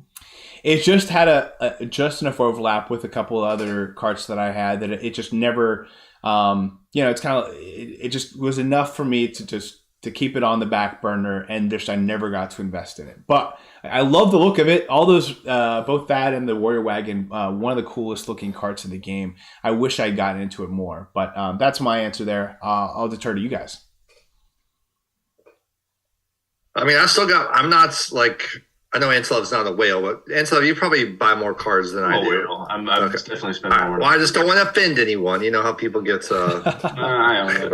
Okay, but I'm not a super massive whale, like some of them, but I mean, I don't have the Santa me invested. I just now did the yellow me. I mean, I don't have the question block me at 8. I have actual moves that I still am planning on trying to make. Do I wish I'd done a little of them earlier? I mean, it kind of would have been nice to have had the question block done earlier, just for 8 to make ACR just easier. But I'm pretty glad that I stuck to my guns on that one. Well, I did the same thing with Gold Suit, so. Yeah. Oh, Bull, you really did there. that was real hard because I don't know. Gold Suit was always a little better than question block. Come on. Oh, yes, true. I just needed to be different. But I don't know. I mean, I'm pretty good. I don't have anything else that jumps really to mind. The yellow suit just happened recently, and that felt really good to do because just going back to the feeling you get, like you said, tropical truck. It's just like the looking at it feels good. There's, we all make this our personal game. And the Miis, as much as there's horrible things about them, whether it's you hate their voices or, they look kind of silly or out of place in Mario Kart or their base points are broken. There's something about I am in the Black Beat Asher. I am in it. And I have a gold suit on or a yellow. My favorite. It's it looks so cool. And you are. It's like you're in Ninja Hideaway doing it. So there's something about that. But I do wish whenever I see anyone with some of the other Mark IIs higher, like the green or the classic, I get so insanely jealous. They're so jealous. I really wish I had gone. I wish I had spent every ruby on that pipe to begin with, and just started earlier on those because I don't see myself ever even getting them all to 7. It's just going to take forever. Yeah. Antilev, do you want to take a stab at this one now? Hard. It's a big project. So I have an interesting answer to this one because it's not something I would invest in now or ever again, basically. But for the longest time, when I would analyze my account, when I would look at where my gaps are, one cart always popped up. This would be the absolute most efficient cart for you to invest in, and it was the Cactex, which is most people probably even forgot that existed, right? It was the Cactus card before Cactice and Cacti came out, and it wasn't a good card. It didn't have a lot of coverage, but it just fit all of my gaps perfectly. The only problem is I didn't have it. And I couldn't get it, and it never came around. It wasn't in the all clear pipe. It was in the all clear pipe. But that's the only way I could get it, and I never friggin' pulled it. And then a year later, I got it, and I was just yeah, I don't need it now. Thank you. So that was kind of it was a running joke with me and Omer and Carlos' server. Just you still know the Cactex loser. I will say that actually, it kind of going full circle, Sammy, I think that was one of the first times we had ever interacted. You bought me a bundle. The Monty Mole Cactex bundle that I Dono gifted you. You wailed on me. I wailed on you. On a super driver. A super driver, Monty Mole, $40 pack. Yeah, with Cactex. Yeah, that was before. So funny. Before we were good friends. That started our friendship. It's he's going to be my sugar daddy. This is great. Yep. Good. So that was kind of the first part of this question. Another part is there any part of Mario Kart Tour that could move into a future Mario Kart series? Things like the costumes, the track variants, maybe even the scoring system or combos. Could you see the combos and like, the action counts? Do you think that could ever happen in a future in Mario Kart 9 or 10 or whatever comes in the future? You kind of got to take each one of these things bit by bit. Like, for example, you didn't mention frenzies, but frenzies are fundamentally somewhat controversial.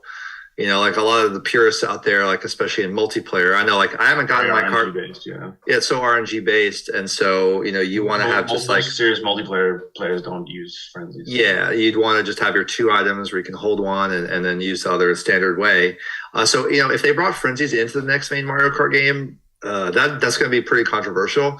I think the endorphin hit you get from a frenzy is like really what kept us all playing for 4 years. Let's face it. There's something psychological about it almost. Like you're playing, I guess whatever. I never played Candy Crush, but I can only assume there's some similar thing going on there.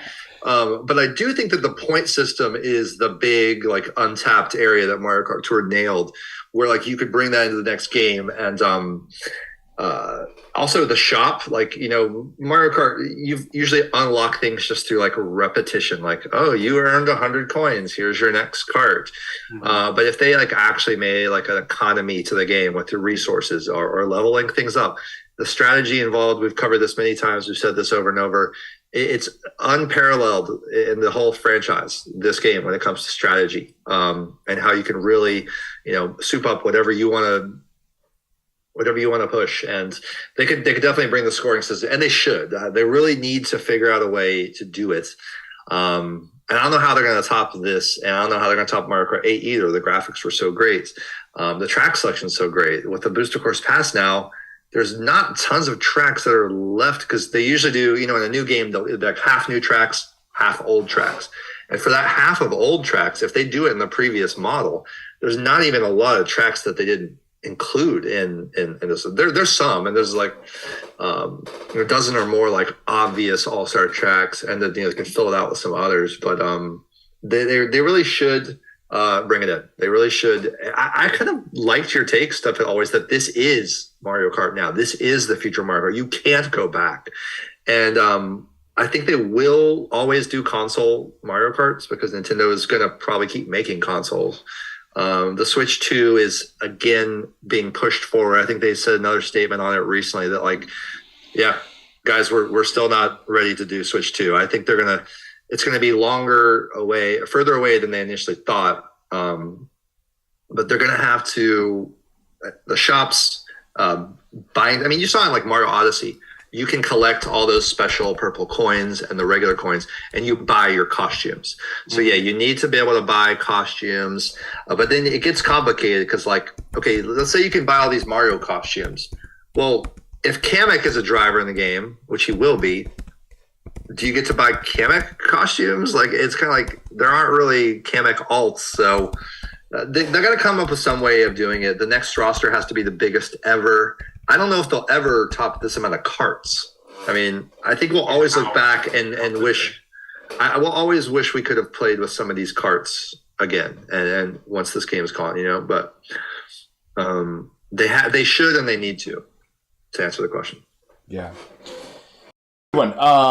Yeah, no, I don't have like a lot of skin in the game when it comes to the Mario Kart series and like what happens in the future. I do hope, though, when it comes to and that kind of draws me to Crazy's question, which is just one thing. What is one thing that Mario Kart Tour does better than any other game you've played? And for me, the answer to the question is just like, I don't know if it's like the same reason when people like playing slots. It's just like, I wonder if this, I'm going through the item box, could this be my run? And then the moment you get like, there's times where you're like resetting off that first box, and then you go through that item box and you get like a coin box trends, and you're like, this is my moment, and you're like, and then you're like, oh, let's go, and then you're just like, sometimes I'll even swipe up and just like get comfortable, move stuff around, make sure that the door's closed or whatever, and then I'm in, and then I'm focusing in on that run. Now, some people would say, well, what about the 20 minutes before that were absolutely mind-numbing? I get it, but for me, it's like Yeah, but if you got it on the first run, it wouldn't be as rewarding, right? Exactly. Mean, exactly. No, I think any game with RNG and grinding, like the dopamine hit when you get something after grinding it for the longer you have to grind for it, the better the hit, right? I mean, but it's not just the dopamine hit of the RNG of frenzies. It's improving your game and beating yourself and being better than your last run. And and part of that is your loadouts. So like we come back to these tracks a year later, and a year ago I was getting pretty much the same action comp percentage as I am now. I maybe improved a little bit from last year to this year, but the main thing that's improved is my loadouts. So I get to apply the new loadouts to the same skill, maybe a little bit better, and go for that best run. It's the best single player replayability that they've ever had in the franchise. That's actually what I wrote down. Replayability. What is the one thing Mario Kart Tour does better than any other game played? Single player replayability. It is. For example, Mario Kart 8 Deluxe right now, and I know you're not too into it, but just to paint the picture of what the scene is like right now, the place where people are excited on Mario Kart 8, and the reason it's still the best-selling game on Switch, is it's only in multiplayer. It's not. No, but this is the thing, Sammy.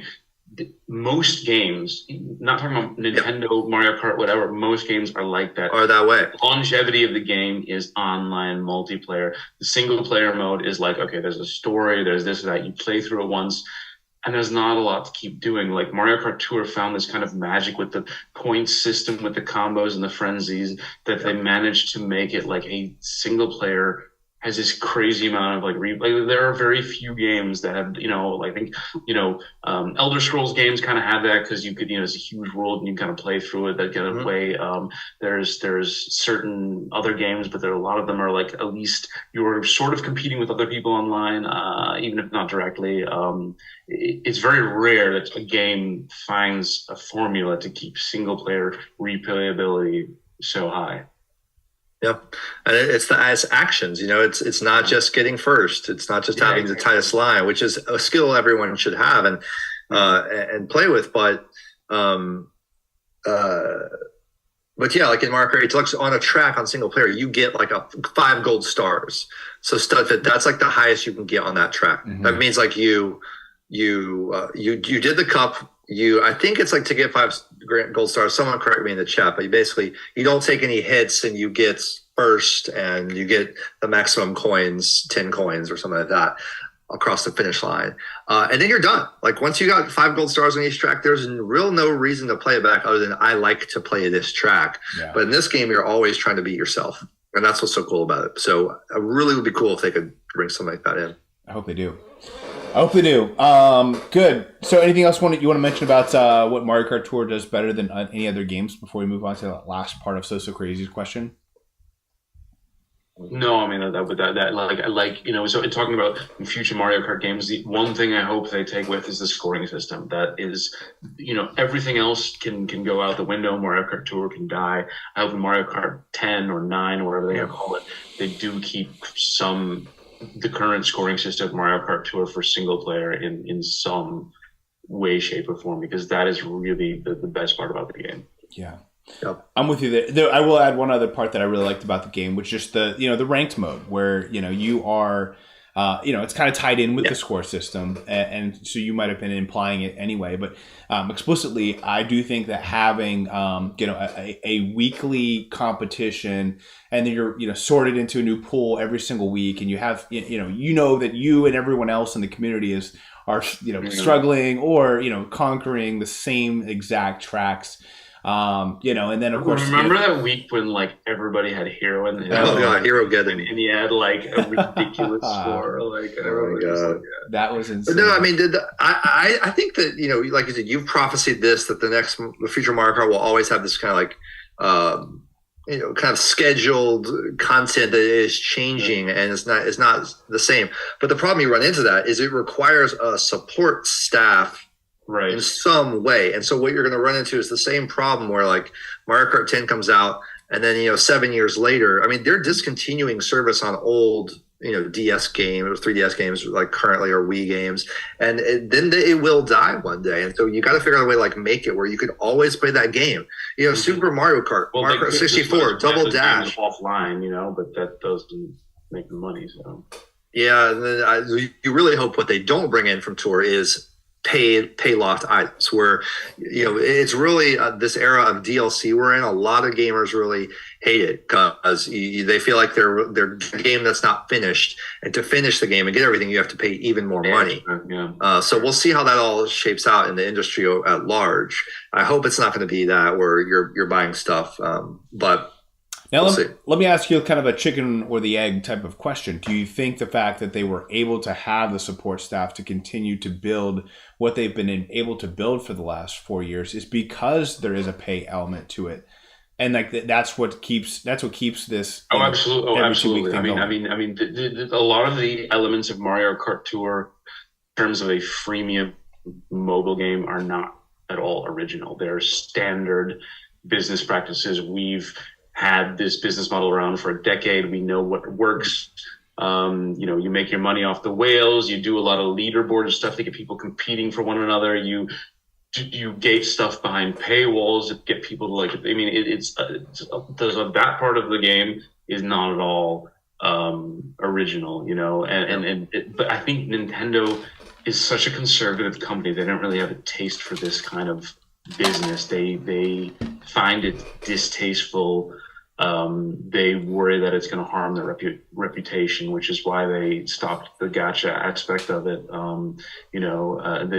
They really are, I think, less concerned with immediate short-term profitability and more with preserving their brand and keeping their name, as a sort of family-friendly, clean, positive influence, without any of the sort of exploitative measures that a lot of game companies are happy to take on. Yeah. I'm not a business person like you guys are. You more skilled in like the business worlds, I'm sure. I always, as the layman, I'm just like, why not take a risk on, take a little bit of a hit, and for the legacy of your brand every now and then. I'm sure they do that in certain ways, but yeah, I don't know how the money works with all of it. Yeah, I do think that there are people that pick up old Mario Kart games and still enjoy them today, or hand them off to their kids or whatever it might be. Whereas like Mario Kart Tour is very different, and that it's it is a very unique, and it takes high maintenance from somebody to just upkeep it, and then. Unless it gets to this loop mode, which, that might be the only way that it keeps going forward, is because just it needed this manual massaging every single tour, which is not sustainable for decades. The way that really think about like the effort putting into these games back in the day. You put them all the effort, and then you release the game, and then you're that team's working on something else. And that's what I really hope is it's like the game remains playable and online. That at this point, that's as long as possible, because I love you can plug in your GameCube, your 64, whatever, and play those games, and your grandkids can play those games. I fear that Mario Kart Tour is not going to be that way, and there will be a time when you cannot play it ever again. Yeah, but there's no base game. I mean, it's not like you're ever going to have a ability to play any track you want, tracks whenever you want, right? I mean, I'm okay with that aspect of it. But they need to keep the servers going to keep whatever track I know. is current. Yeah, it's a quagmire. It's a DK quagmire. Yeah, no, I mean, look, all I hope is that I would love it if tomorrow they would say Mario Kart Tour is ending and we're going to start over with Mario Kart Tour 2 in the exact same way. And we start from the beginning with 4 drivers or whatever it is, and just a couple of tracks and maybe only one item top shelf. I mean, can you imagine just knowing everything you know now and going back to the beginning of Mario Kart Tour? I mean, you would kill it. Yeah, I mean, people have been saying that about Mario Kart too, but I always think why not just keep going with this game then instead of Mario Kart? It's getting too big and too bloated. It's getting too bloated. I know they've put themselves in too problematic a corner in so many ways. Adding content, and there's just so much content now. It's like, yeah. Well, one thing that we definitely needed were more gold carts. I don't know why they just didn't give us more gold carts. I know. More chocolate. There was a question. Donut plains and Choco Islands. Yeah, exactly. There's a question on the thing. What do you think is the most under the radar item out there that is secretly very good, but not a lot of people know about it? So I don't know if that's something we're going to get to next. Yeah, but that's the third part of So Crazy's triple question. So why don't you tee us off then? Yeah, so the cart I wrote down was Gold Quickshaw because I'm a dirty hipster and I was looking for an item which was like basically nobody is talking about it. I haven't even heard it mentioned once. Actually like a pretty good cart, like surprisingly. I think it has a lot of city tracks. But the thing is, like right now, having city tracks is not necessarily a bad thing. They have a lot of cities back in the ranked mode, and the Gold Quickshaw has 49 tracks for a cart. That is only 5 less than the Blazing Eagle. That's insane. That is insane. And nice. I've never heard anybody mention it once. I will. If you do it, I will, because the quick shot. I forgot to mention this earlier, but those early year one items, and I love the Japan stuff. I didn't say my city track favorite, but my hipster favorite thing is Tokyo is my favorite city track. I know it's short, and I know there's not much to it, but I love Japan so much. And if you've been to Tokyo, it's so cool. It's so colorful. Like it's so packed in, and like all the like tangled like wires in the air, and like the amazing Akihabara billboards and stuff. I just love being there, and I loved the original Quickshaw. Kimono Peach was like my first unbelievable pipe luck I ever had. Just like 3 weeks into the game, and so I loved the Quickshaw from the beginning. I loved how it handled. On my top 100 just a month or so ago, I took the Sakura Quickshaw to 8-4. So if you're telling me the Gold Quickshaw is going to help me out at all, I mean, I'll check the trackers, but check your tracker. Maybe it's not for you. I'm just saying it's something about it. It has a crazy amount of tracks, and I've never heard anyone mention anything. Like even myself, I was like, "What's a really good cart?" And I was like, "Oh, this is actually pretty good." Yeah. I never even thought about it. Okay, I'll look into that. I don't have any other like claims on sneaky good because you guys know them. I got a whole list here. So much. Yeah, you know them better than me. But I mean, it is different for everyone's account. Yes. Of course. Yeah. So that's why there will be somebody who the Gold Quickshot will be like an optimal investment for, and there will be a lot of people who are basically like, "Okay, this is useless for me." I mean, also hitbox wise, Quickshots aren't the biggest. They're not tiny, but they're I have the Sakura Quickshot at 6 double caps on my free to play account, and I use it. It's fine. It's minimum viable hitbox sort of. Yeah, barely. So I wrote down something for drivers, cars, and gliders. All right, let's hear it. So the only card I had was the Gold Quickshaw. Nice. For drivers, actually, the first one I wrote down was Light Blue Yoshi. It's a super driver, and he has 39 tracks. Wow. That's insane. Okay. I don't even know what tracks he has. I haven't even looked at it. It's just like... So save some super tickets and just keep it in mind. With super tickets, which it's easier to spend those. You can cover 39 freaking tracks. And after that, and the high end ahead is Toad Tourist. I think it's a giant banana driver who came out kind of late in the game last year and didn't get a lot of attention, but he has got a crazy amount of tracks, a lot of cities again, because I think he came out on an all-city tour, but again, cities aren't anymore. I mean, he was right there with Light Blue for, y'all's top year 5, and he's got so many tracks left to see even compared to Light Blue. Yeah, exactly. He could still get buffed. I mean, it is possible that Toad Tourist ends up with the most tracks in the game. Yeah, and just like I wish Sunside Airport had come, I love that Toad Tourist, a traveler, is in the end a great driver. I think that's awesome. And we never really talked about him in the top 10 or whatever. And then for gliders, I actually had 3. First was Tulip Corsage, which is a more like modern. I think maybe that's on a few people's radars. It is an all-city item. It was the completion to the set of Rosalina Fullendam and the Flower Cart, but it didn't come out in the original Amsterdam tour. It came out later. Still in an all-city tour, so it had an all-city start, but it actually has great coverage. And then 2 other older ones. First one is the Nabbit Oil Paper Umbrella. I know I've mentioned this a couple times on Rundown. This is like people just completely ignore this one. It's like super old, but it has like surprisingly good coverage. And then the Record Setter. We had this, I think it was the Sky Tour, was it? Where Wonderful Wings came out and Record Setter came out. And we had that 8-man or whatever. Peak. and it had the 2 level 8 unlocks, Yeah. and it was just kind of thing. Hey, and the what was the glider? The Mario Aviator set. They had it's the Sky Flyer and the Sky Flyer and the prop cart.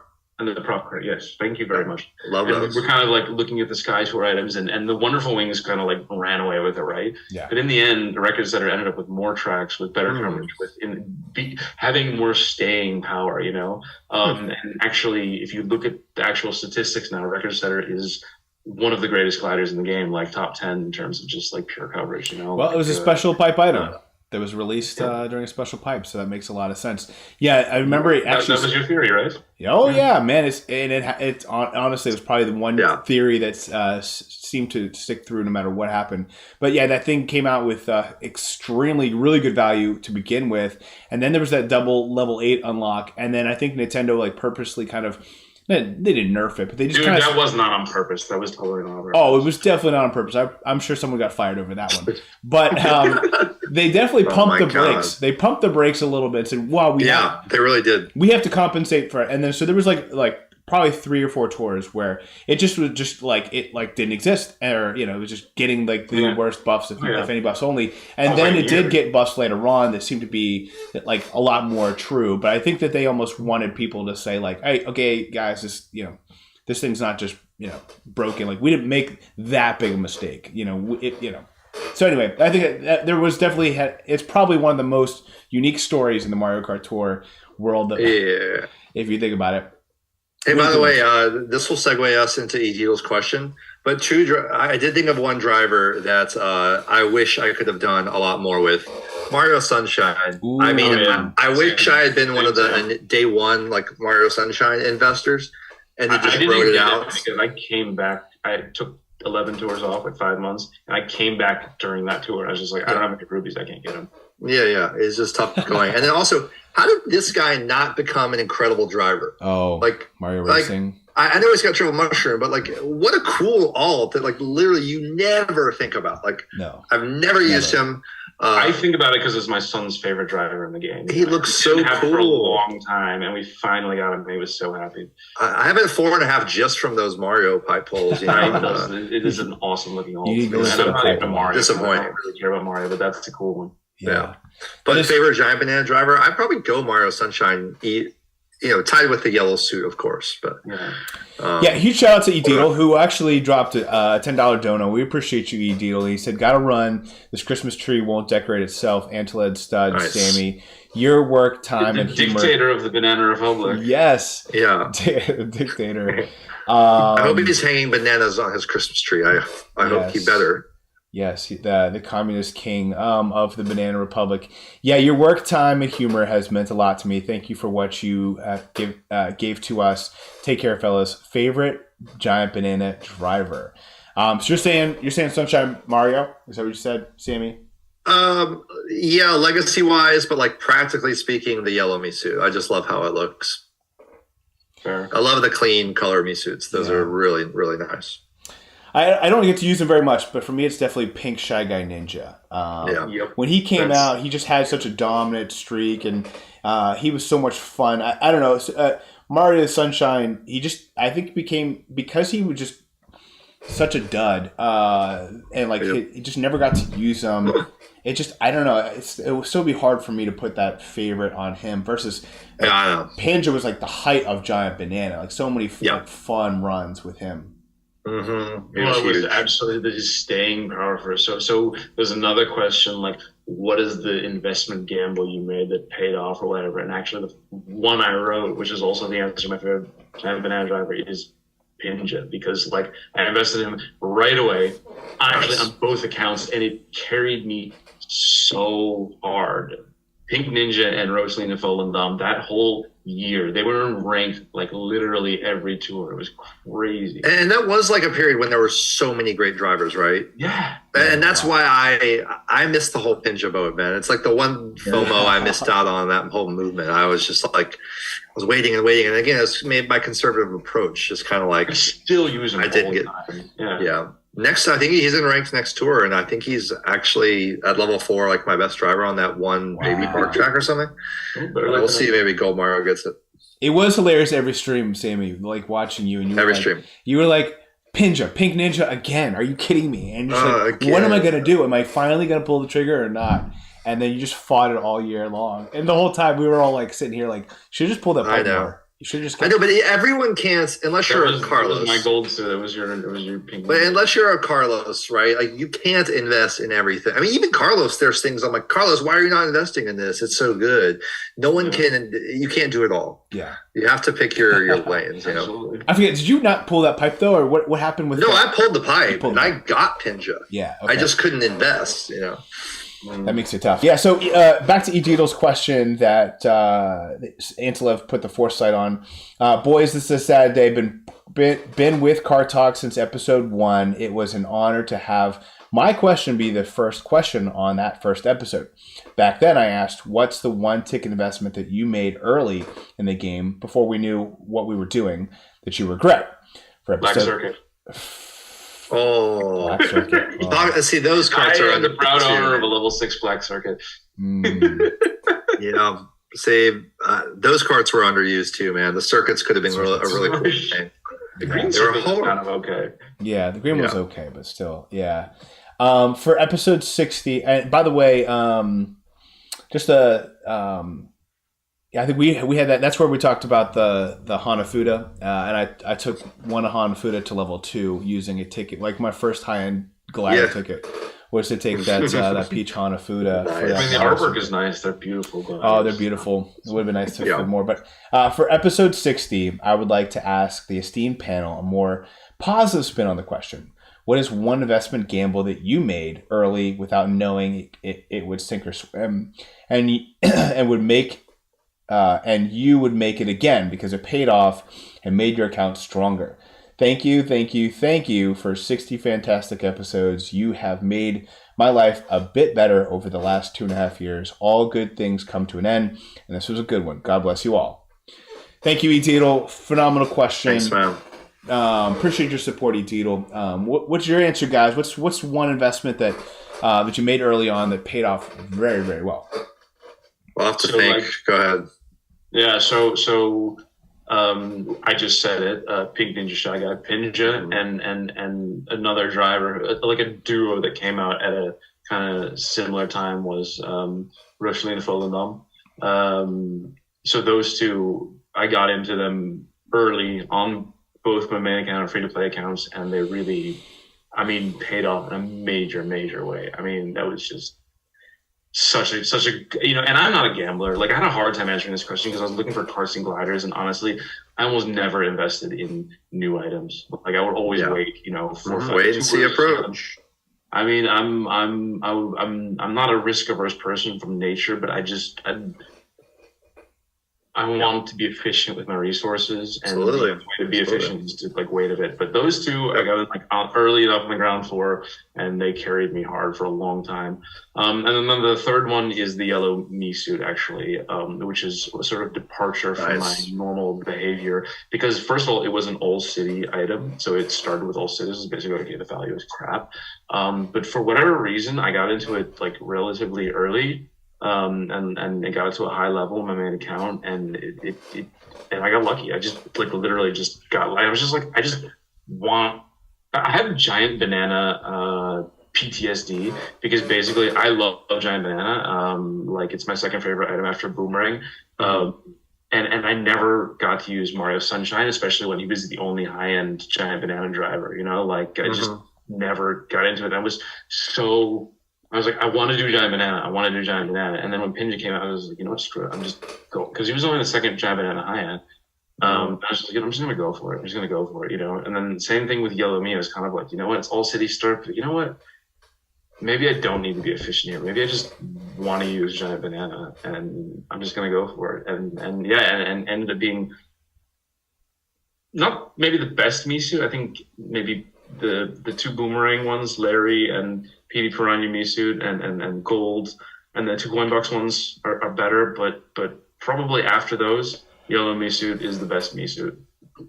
Yeah, I'm happy where I landed for the year 5 numbers. And yeah, I'm kind of even more along the lines of what you're saying. I never do the early gamble. I again, it's just being more conservative with the resources. I mean, I did it finally this anniversary tour. I did gold caps at 8, quad. Even Studfit, when he talks about instant maxing something, you're like, I'm gonna take it to 8.3 immediately. I'm like, dude, where's 8.4? Like, get on the Sammy level. I mean, but I'm joking because I never do that. Like, I never take something to 8.4. Yeah, but I did for the first time ever with like gold Mario, black Mark II. And the gold cap, I'm hoping I'll be able to ride them out the next year and it'll be fun. But so far, I don't really exactly know. But I mean, I just looking back to like, because for me, like going hard off the bat was like level 6 double capped. If you're not a whale, that's a pretty big.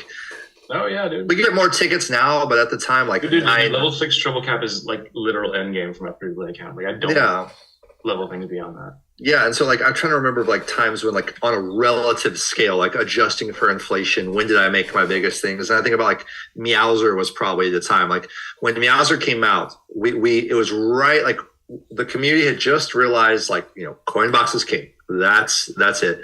And if we get a heavyweight, amazing alt, and it was New Year's Tour with that first 3DS Bowser's Castle, which launched the entire era of new tracks. When it all started with that. And Meowser, right when I got him, I took him to 7.3. And for me, that was a rare thing. And it paid off so much that year. So I think of him. Yeah. No, that's a good one. There's definitely some that I've made just because when you're a whale, you can kind of be a little bit more aggressive. Sure. For me, it's definitely my tropical truck. I mean, I took it to 8.3, which that's a decent amount for me, Sammy. Yeah. But instantly that I took it immediately, and to be honest with you, I'm surprised it never really did as well in the meta because it was probably my most used cart last year. Didn't have a big enough hitbox stud fit. I'm sure that hurt it in the algorithm. It's not a small cart, but it's not a shielded speedster or an off-roader or a blazing eagle. I completely understand. And honestly, I think other than the tropical truck, probably the other cart that I used the most would probably be the Lightning Streamliner, the Lightning McQueen. Those two carts were probably my most two carts used, like actual number. We were early on the Lightning McQueen liner. We called that on the rundown. You guys came in so. This is going to be a good cart. Get on it now from the start. Yeah, and actually, based on the starting track, because that came out in the Piranha Plant tour, right? Yeah. Yep. Yeah, you guys were so hard on it that I actually like turned. It was like it was too much. Too much hype. We were selling it too hard. You were selling it too hard. Yeah, I never got on the. That's my hipster. You were right. I'm too much hipster. No, but it was good. You said it was good, right? Yeah. Well, I mean, it's like one of those where it had all the line. It seemed to be doing really, really well. And then once it had the battle track, it was like this thing's solid forever. There's something about like the shape of the streamliners that it's fine, but it doesn't do a lot for me. No, it's kind of long and narrow. I get that. Yeah, I get that. Well, those are the questions that we were submitted, and ironically, we are at the 2-hour mark. I appreciate you guys joining. Thanks again, Antilev, Sammy, for being a part of this experience, being a part of this channel, being a part of this episode to wrap up what's been a phenomenal 60 episodes. Each episode, people would ask me like what my favorite Kart Talk episode was, and each one just was like a child. Like everyone had a dynamic conversation, had very unique people. I always tried to include one new person every single time. And there's multiple times where we had 2 or 3 new people. So, I mean, I know we were pretty close to about 100 different guests over the course of the 60 episodes, which is just insane. And I have to give it back to the very first episode. We brought in 2 different super studs to be able to, and just showed the recording. One was Jeeves, which later joined many, many Kart Talks. Another one was Nat, and he actually introduced the, until next time, may the frenzies be... May Frenzy be with you. And then Frenzy fans went the other direction, did kind of the runoff. the runoff of the Mockingbird, whatever it was, Hunger Games style. It's Be Forever in Your Favor. So it's kind of funny, just kind of going back and forth between the two. But Nat was the actual first person to ever say, "May the tendency be in your favor." And then from then on, I always tried to, if I was going to send this off, say that either on the rundown or on Kart Talk. And then, of course, Frenzy fans had to give them the opportunity too. But also, a huge shout out to those people who were sitting out in the stream and just hanging out with us and enjoying the conversation. I appreciate, Sammy, you blasted out to your server. And, again, this is a unique time. I think that's one of the things that was very easy. And I appreciate you making it flexible. Antilev is just over these years, just making it possible for us to be able to record. I know it's not easy being 6 hours. What a message for the difference. world, man. I mean, it's been a great run. This has been an awesome experience. I just told my wife to send out my sons to say goodbye to you guys. I don't think she read it though, which is fine. But I honestly, it's been a blast. Anything you'd like to say as we're wrapping up, Sammy and Antilev? Well, I did have not a story, but a shout out / story. I can make it super quick if you want. Oh, if you have a shout out / story, go for it. I'm going to say this just to put someone on the spot because I really think this is an amazing community story. I know that's one of the cool things about this show that you've done a lot. It's just like, it's what the game's all about for me. And this person said I could share this even though they weren't planning to. And we got to some kind of... that was Alberto. What's up, Alberto? Alberto, thank you. This is a... $200 Mexican dollar, or I believe what it is. It says MX, but huge. I mean, that's a big one. Seems like a lot of money, but I don't know. Let's just say it's a lot of money. But Alberto, thank you very much for the support. He says thank you, Studfit, Antilev, and Sammy. Which was your most insane pipe pull you remember? Mine, Mary Mountain, came out along with Banta, just a 10 pipe pull, and I got the jingle bells, and the star came out with Banta, which is actually, that's a pretty good way to end Kart Talk too. Because if you remember back in the first couple episodes, Tabor offered to pull a little 10 pipe, and then we had these pipe pulling competitions going on in almost every episode of Kart Talk. So to answer Alberto's question, what's one pipe pull that you remember that seemed to be the most memorable? And then you can do your shout out / story. Oh yeah, gosh, I really don't know. I really don't know. I do think back always that 3 weeks into the game, lying in my bed before Kart Life, before Studfit, before all this, Tokyo Tour, last 5 minutes of the tour, I had one ranked.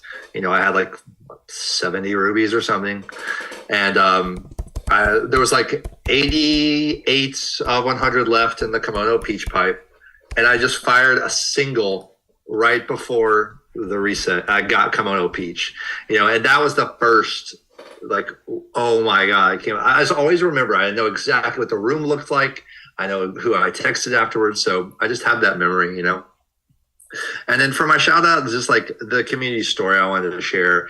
So many people from the community, you've brought them on, they've had their faces on the channel, you've got to know them. But there's a lot of supporters of the channels, your channel, my channel, and others who they're not comfortable being on camera or anything like that. And they're kind of in the background. And the guy who's always been there, especially the last year or two, is this guy, the K-Fet.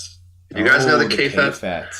I've got to tell you, man, like he shared his story with me because we were in ranked together. He was in my ranked, rather.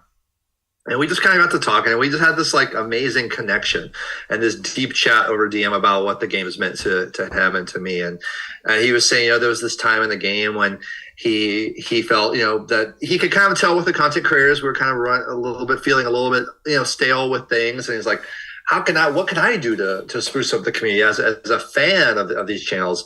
Well, that's when he sent all of us those gift cards. Do you remember that, Studfit? There was a day when K-Fed just gave all like the top 8 creators like a gift card. Yep.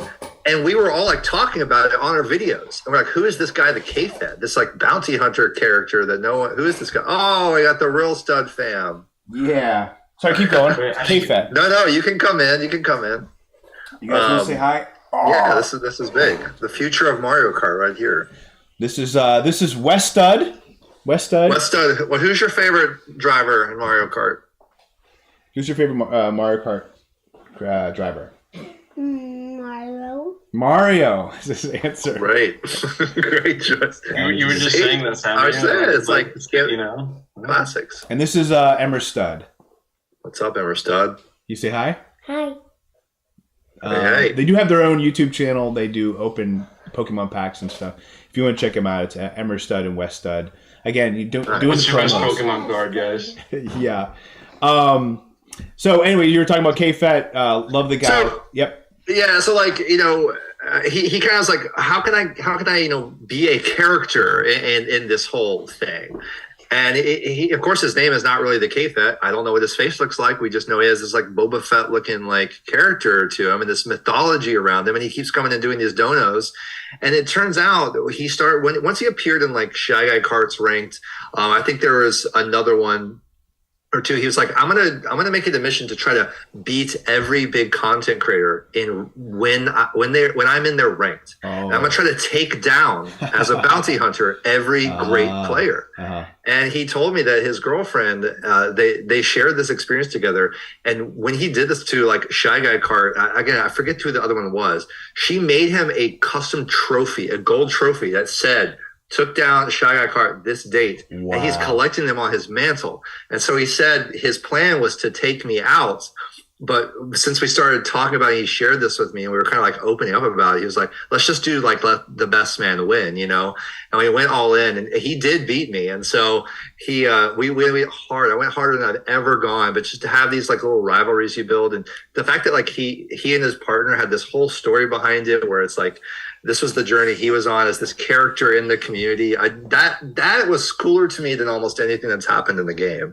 And so that's what I'll remember, you know, from these few years. Love it. I think your channel's done a lot to like bring those stories to each other. So I wanted to share that with you guys. He's an amazing patron of the community and a really great, nice guy, the K-Fet. So shout out to you, man. Yeah, shout out to K-Fet. Good. Did you want to mention something? Also, we had Frenzy Grind drop a dono in the chat as well. We love Frenzy Grind. Hopefully you're doing well, Sarah. Hopefully New York City's not too overpopulated right now with the holidays and the Christmas tree, etc. But Antilev, anything you want to add there? No, man, it's been an honor. It's been fun.